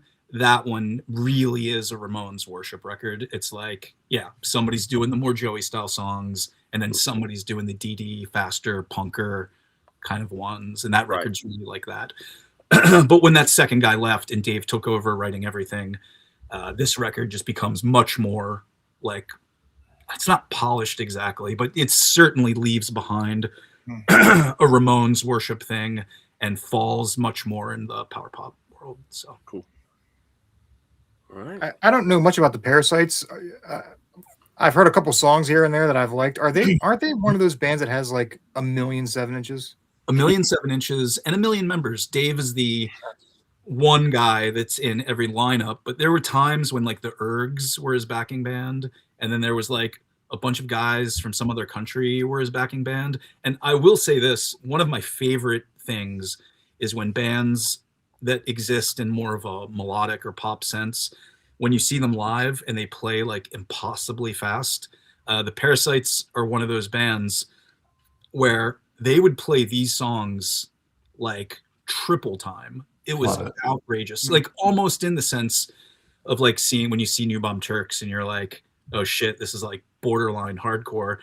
In this case, they're just playing these, power pop or borderline pop punk songs at like just insane speeds, and so I love that too. It's not really like that on the records, but when they would play live, it would just be outrageously fast, where you were just like trying to sing along and it was just like, blah, blah, blah, blah. Nope. Like that song is over. Next song is up. So I always like that. Yeah. Cool. All right. Vince, what's your next pick? All right. So my next pick, I picked this one. You might say that it rips, I guess. I picked this one. Start Craving Mad. I guess this record is called MX, although that only appears on the cover. It doesn't appear in like the liner notes or anything. But this is a great hardcore record from 1984. This band they were from Texas, and like in the early to mid 80s, there was like an exodus out of Texas. And a lot of like people from Texas ended up in California. That's like how like DRI ended up in like the Bay Area. But these guys went in the opposite direction. They ended up in New York. And they made this record in New York, and then I think moved back to Texas because there's a couple more records that come out after this one. I've got the America LP with and then I think there's a 10-inch after that one, and that one's on Nuclear Blast, which is really strange. But at a time when like this is 84, this is like when like the heroic age of hardcore is like almost wrapping up, and like other influence are kind of like seeping into hardcore, mostly metal, but like also like post-punk and things like that. These guys kind of like doubled down in a way, and they just got faster. Yeah. So this record is approaching grindcore speed, but never like crosses the line into like blast beats. They get as close as you can get to like just a blur without actually going over. Just again, rips, relentless. This is really good. Just blazing fast, just basic hardcore. How many songs are on that? You will like this record. How many songs are on that? It looks like there are 7 songs on the first side and then 8 songs on the second side. Oh, okay. And this is on 45. So it's like not an LP, it's a 12-inch, I guess. Okay, so these are really fast songs. Yeah. Yeah. I always like kind of describe because the vocalist, it kind of sounds like the Dead Kennedys meets early DRI or something like that. That's like, I don't know. Yeah. This is not, and I think DRI is a good comparison, but like the first DRI 7-inch, not like dealing with it or something like that. But like yeah, it's just, again, they just were like, we're gonna like step on the gas and go fast, and that's what they did. Yeah. So Nice. Tony, I think I bought that at Celebrated Summer. Well, I'm feeling sad about that right now because I don't know which I sold it to. Sounds like I probably should have kept it. So. Yeah, but they do have 2 more records after this one, and I think that America LP is pretty good. It's not as good as this one, and then the third one I've never heard. I think seeing that it was on Nuclear Blast kind of turned me off because I'm assuming it probably went in a more metal direction. I don't know though. Nice. All right, Greg. 4th pick. Oh, I've also brought cassettes, and this is very much cassette only. I don't even know how to begin explaining this, but it is something I'm very passionate about. This is Punk on Surnod Ux. This is an Estonian punk compilation, which means Punk is Dead, Volume 1. And I don't know someone from Estonia who I ran into in some punk rock like IRC chat room way back when was like, you should check out Estonian punk. And he was right, because it's been like an extreme passion of mine for over 20 years now. So this is from 1995 on something called Fucking Cunt Records. And it is run by Arni Motus of, at the time, was running this in Estonia. And Estonia only really had cassette releases. There were no records or CDs. And at the time, I didn't really know anything about this country. So it's like an almost Nordic country of about 1 million people in Northern Europe. And I don't even know where to begin with this, but I couldn't not bring this when I was thinking about it. So this was the first thing I heard. This is the first compilation of 6 released by this record label. And the bands on this are Suho Terror, Yoit MKA, PVA, Noise Murder, Nonsense, Nyrock City, House of Fun, Operation and Puloy Glands. And good work. Just seeing that was enough for me to say, I have to see what this is all about. It just, because it's like, so it's not that hard to get Finnish punk and Swedish punk, right? And that's like their next door neighbors. And then there's like little brother Estonia putting this music out. And it is really diverse and interesting. And they kind of have their own distinct sound. Like when you think of Finnish punk or Japanese punk or Italian punk, like there is a certain stereotype. They really developed their own sound with this for the most part. And so doing my best to pronounce everything, but I think some people may have seen this band before, JMKE. That's the one I was going to mention. Yeah. They would say Yoit MKA, but that was an Estonian punk band that kind of broke out while Estonia was still under USSR control. They released their first record, Kumale Mal, through Finland, and a lot of people thought they were a Finnish band, I believe. Their singer and guitarist, Vilu Tama, is like an absolute legend in Estonia and put out a ton of records. So this is on, like you can find, this is impossible to find, but these songs and these bands are on YouTube to some extent. And so a lot of these songs are on other albums. So I picked out a couple just to like show. Oh, cool. This is Yoit MKA's Janeste Invasion, which is the invasion of rabbits. And Operation which is an incredibly strange band. This is their debut release, Sha Wax, and it's just really odd, like crazy punk. There's honky tonk piano on it, and really weird stories.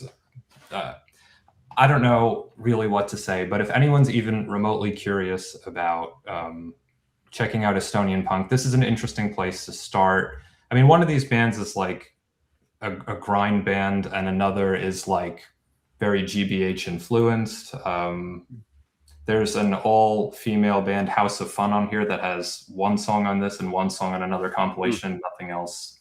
And It's like the most obscure of obscure, but actually quite interesting and worth looking into. They have a really dedicated and passionate punk scene. JMKE, as I'm pronouncing it wrongly. Yeah. They had an interview in Maximum Rock and Roll. I think the singer's even on the cover of that issue of Maximum Rock and Roll. That was the first time I heard about Estonian punk. Stupido Twins, does that ring any bells? That was another a label that was putting out. Yes. Is that his label? Maybe. I don't think it's his label. Okay. I'm forgetting what put this out. A lot of these releases back then were on this fucking cunt records, but this one is not. I know, FCR for short. Yes, thanks. I actually can't recall which one put this out, but yeah, there's a lot of... Didn't that JMK record like get released in the States? I don't know.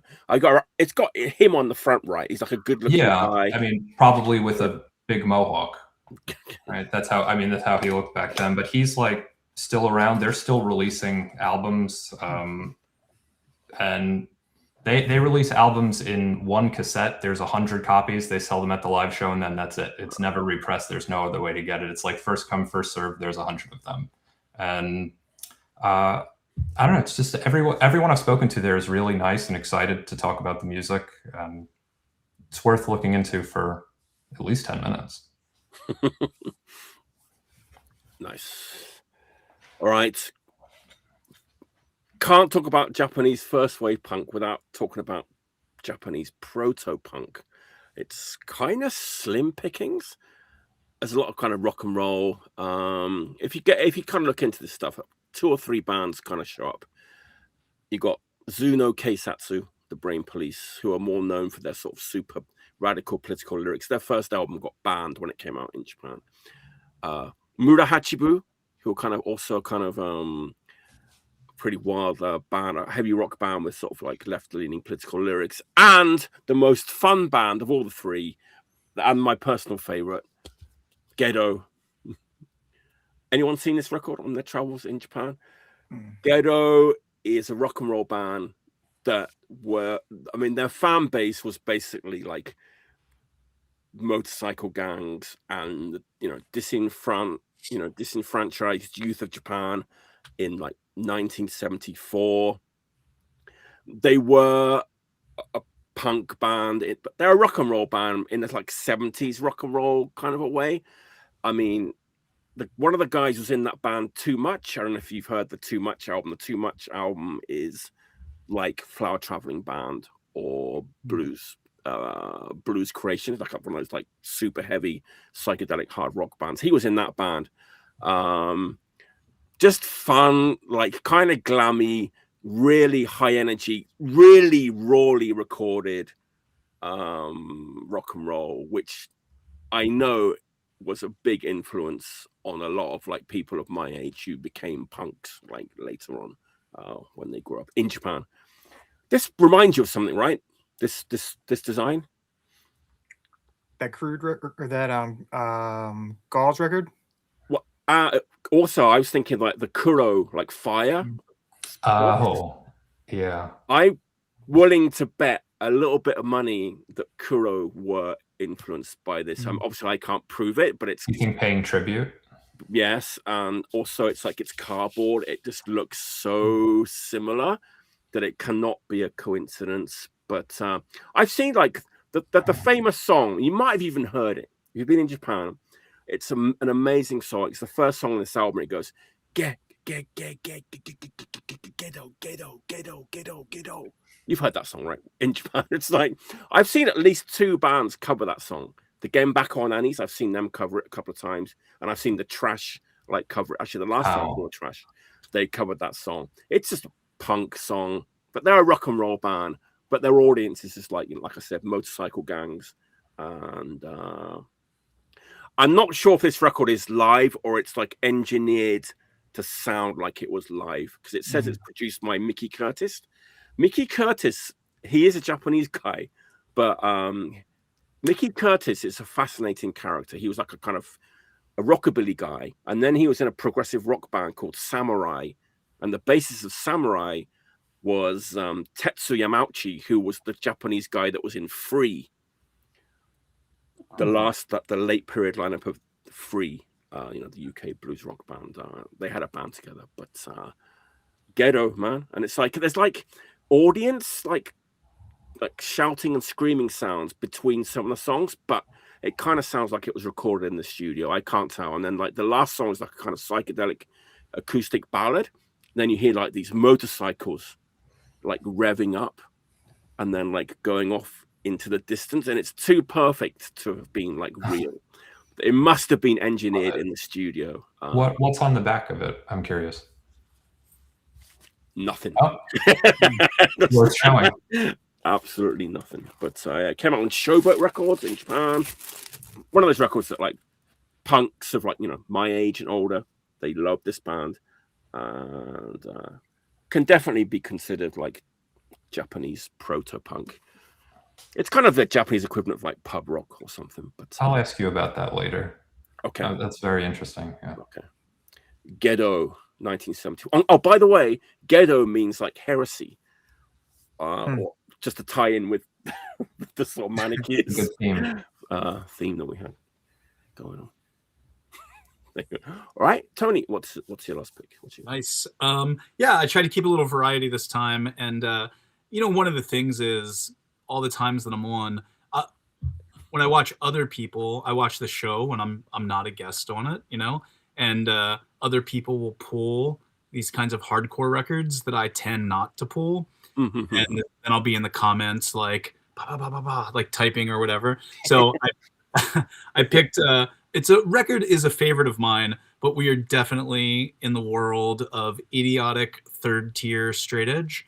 Okay, cool. Just a world that I sometimes like more than the bands that would be considered the progenitors or like the higher ups of this particular scene.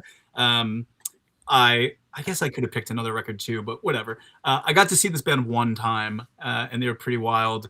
But this band is, really some stupid shit going on here, but I love it.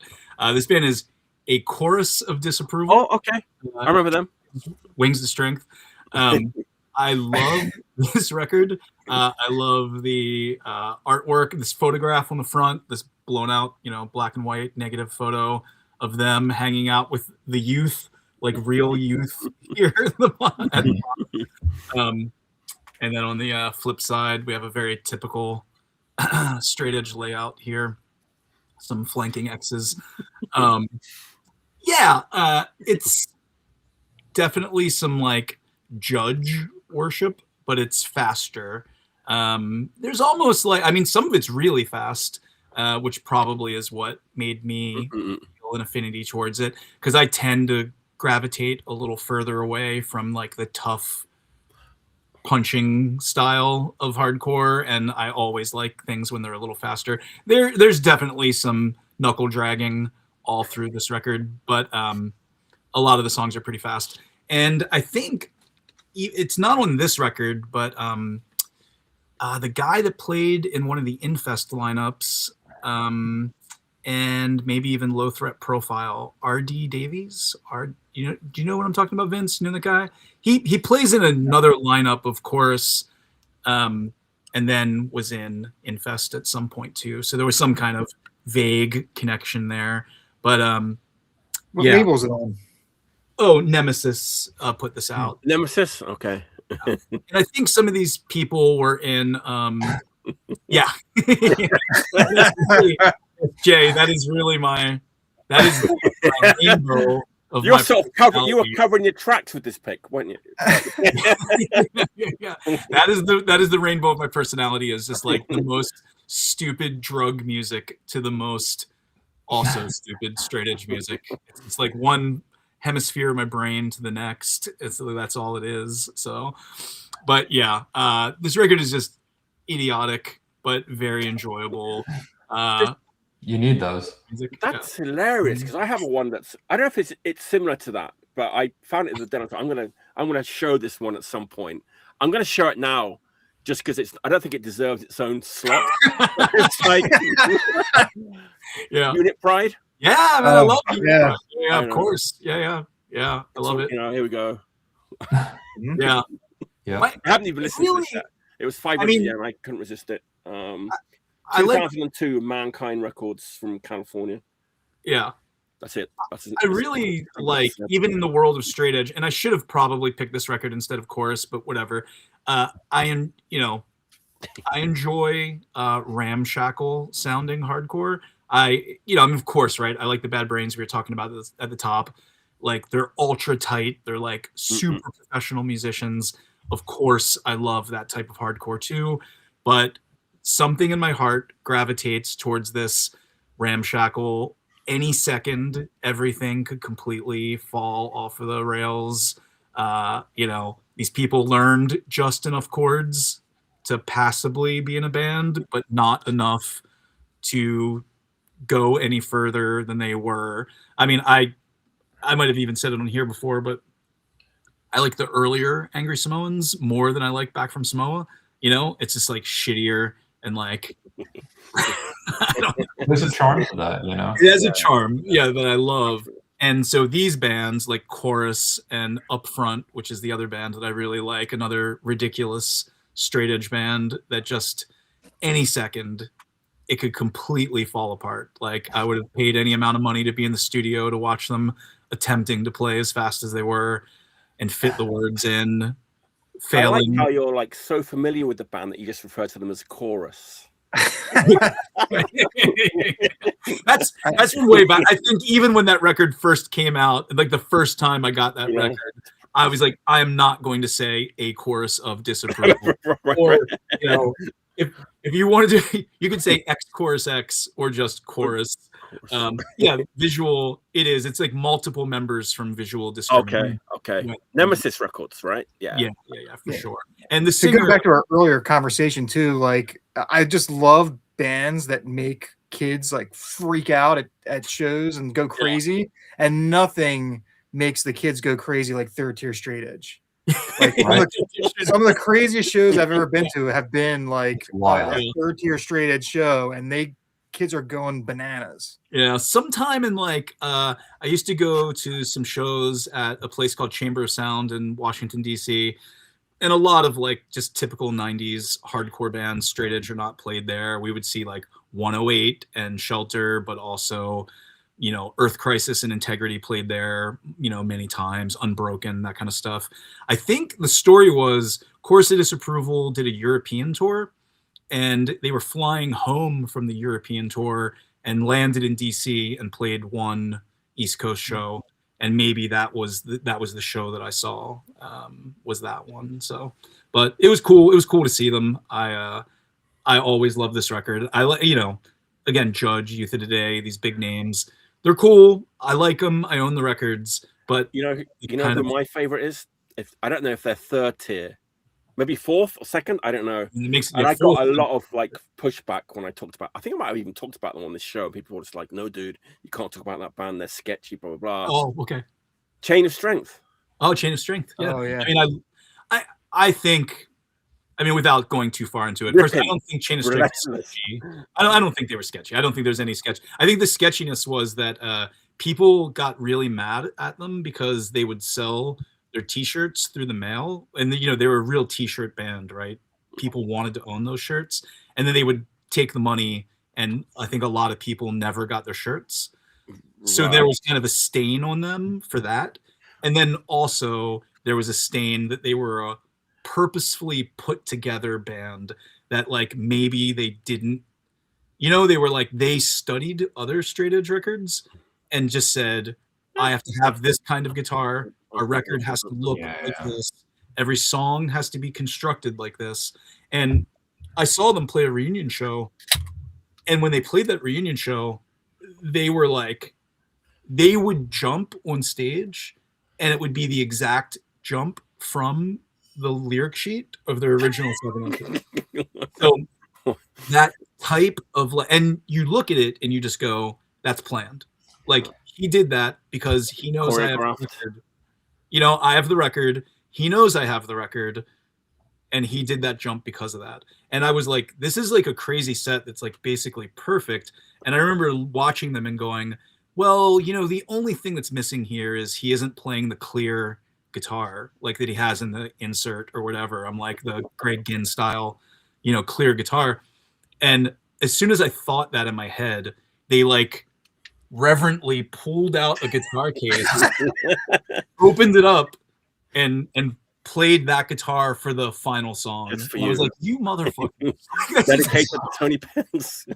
So I think maybe they were not liked also in some ways because it was such a, you know, like if you were a punk band and you were just like, my mohawk has to be exactly this high, like my jacket has to be exactly like this, that maybe Chain of Strength was put together in such a very calculated way.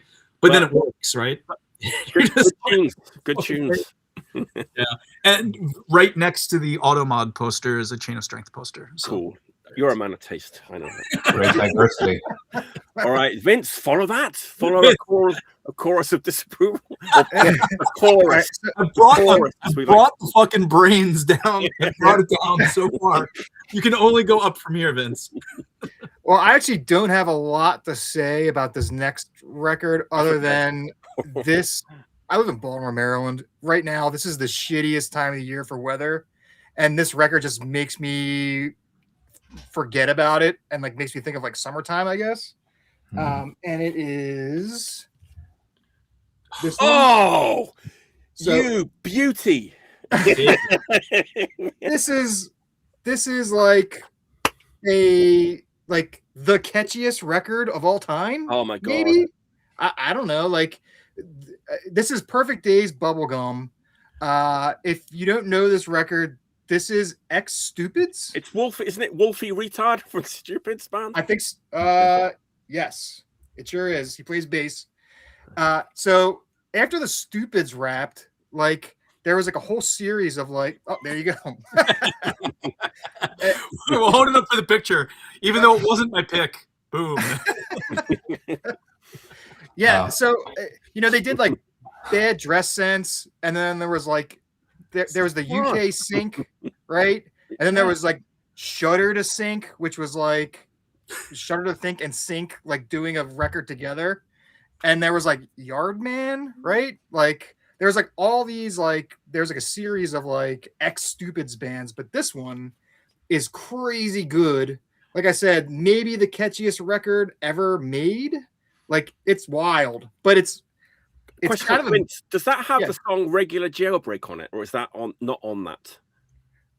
That's not on this one. Okay, because I have the other one over there too. Do you have the other one, Vince, with the pink and the white cover? Just that No, one? This is the only one that I have. I have the other one. I think it's called Regular Jailbreak. Yeah, the song Regular Jailbreak is such a fucking. Those guys should have been like Soul Asylum level, like famous. Yes.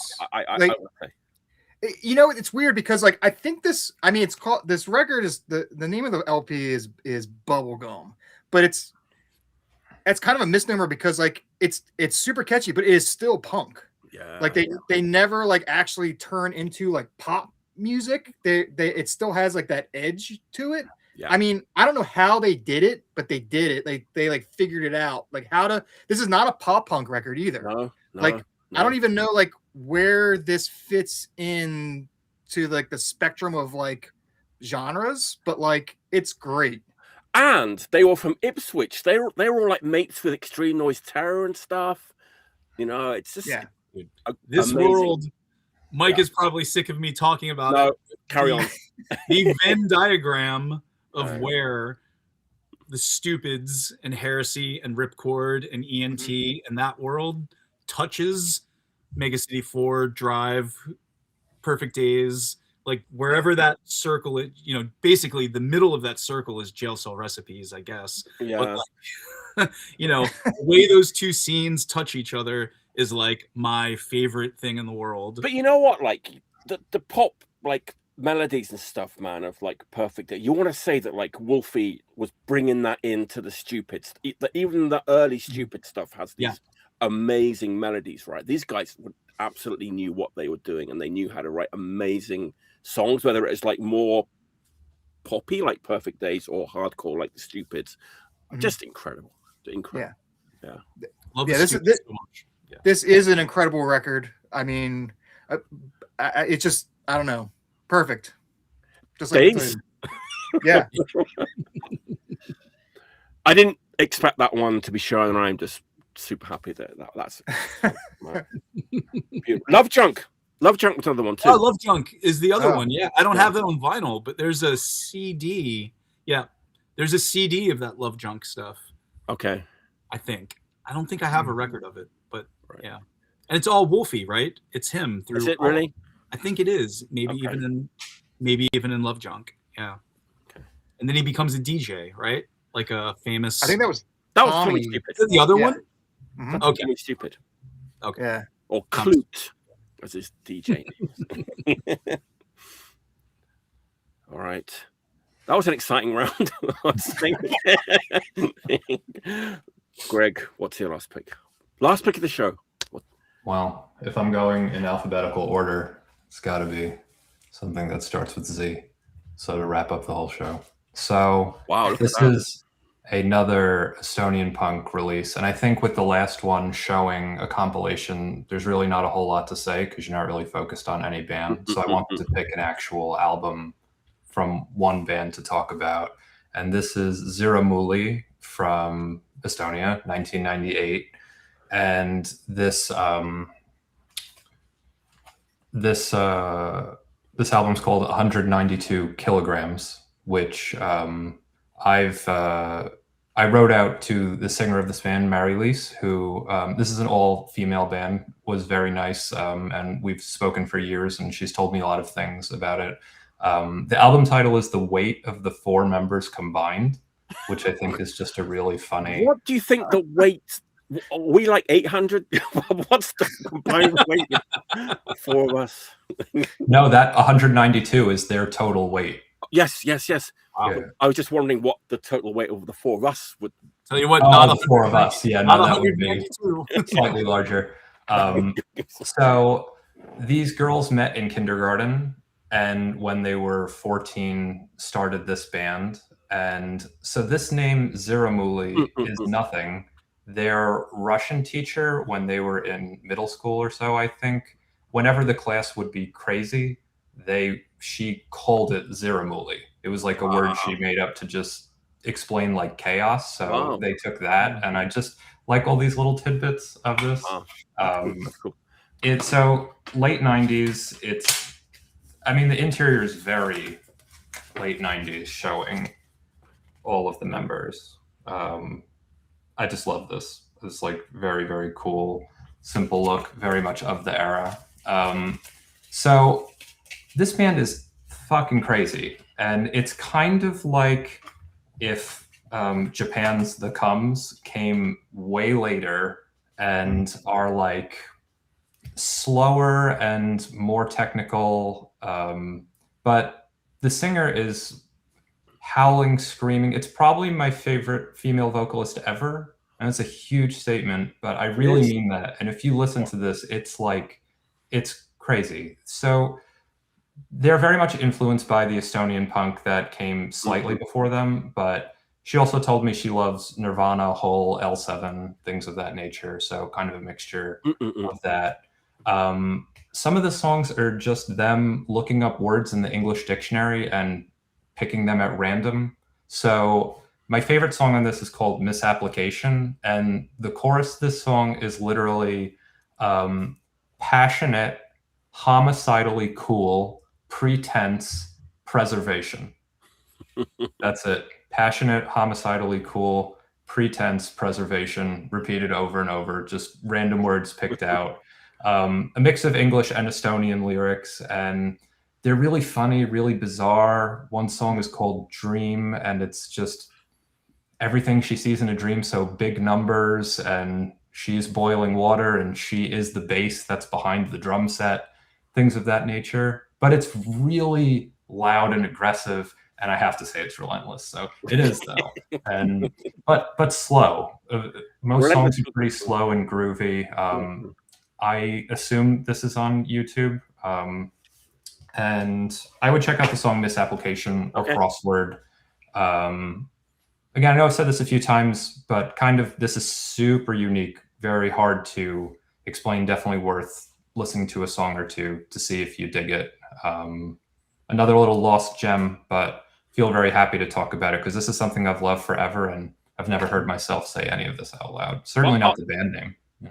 Wow, cool. Ziramuli, 192 kilograms. Wow. Beautiful. Mm-hmm. And that's going to be the last pick of the day. It was fucking a fascinating pick. As always, I'm my listening pile, like, of the records and like Bandcamp links and YouTube links is kind of out of control, but it's a good out of control. I'm happy to be out of control with music to check out. That's, could be a lot worse. Could be a lot worse. There's so much good stuff to check out, and every week there's stuff I haven't heard of and stuff that I'm happy to see again, stuff that I get reminded of how great it is, and it's just so much fun every Friday to do this. Thanks for tuning in, everyone in the comments. We'll be back next week. In fact, I've been advertising the show this past 2 hours. Gabba from Chaos UK passed away last week. It's not going to be particularly, and it's not going to be an episode like necessarily like dedicated to him, but we're a little bit sad at the moment. Gabba passed away. But Jim Martin's going to be here. He's taking a night off from his radio stint. Salmo from Brazil and Steve's going to be here. So see you next week. I'm sure it's going to be a fun show again next week. We're going to keep on chatting for a little bit after the show, I think. Right? Yes. So, as usual, until next time, stay healthy and stay clean.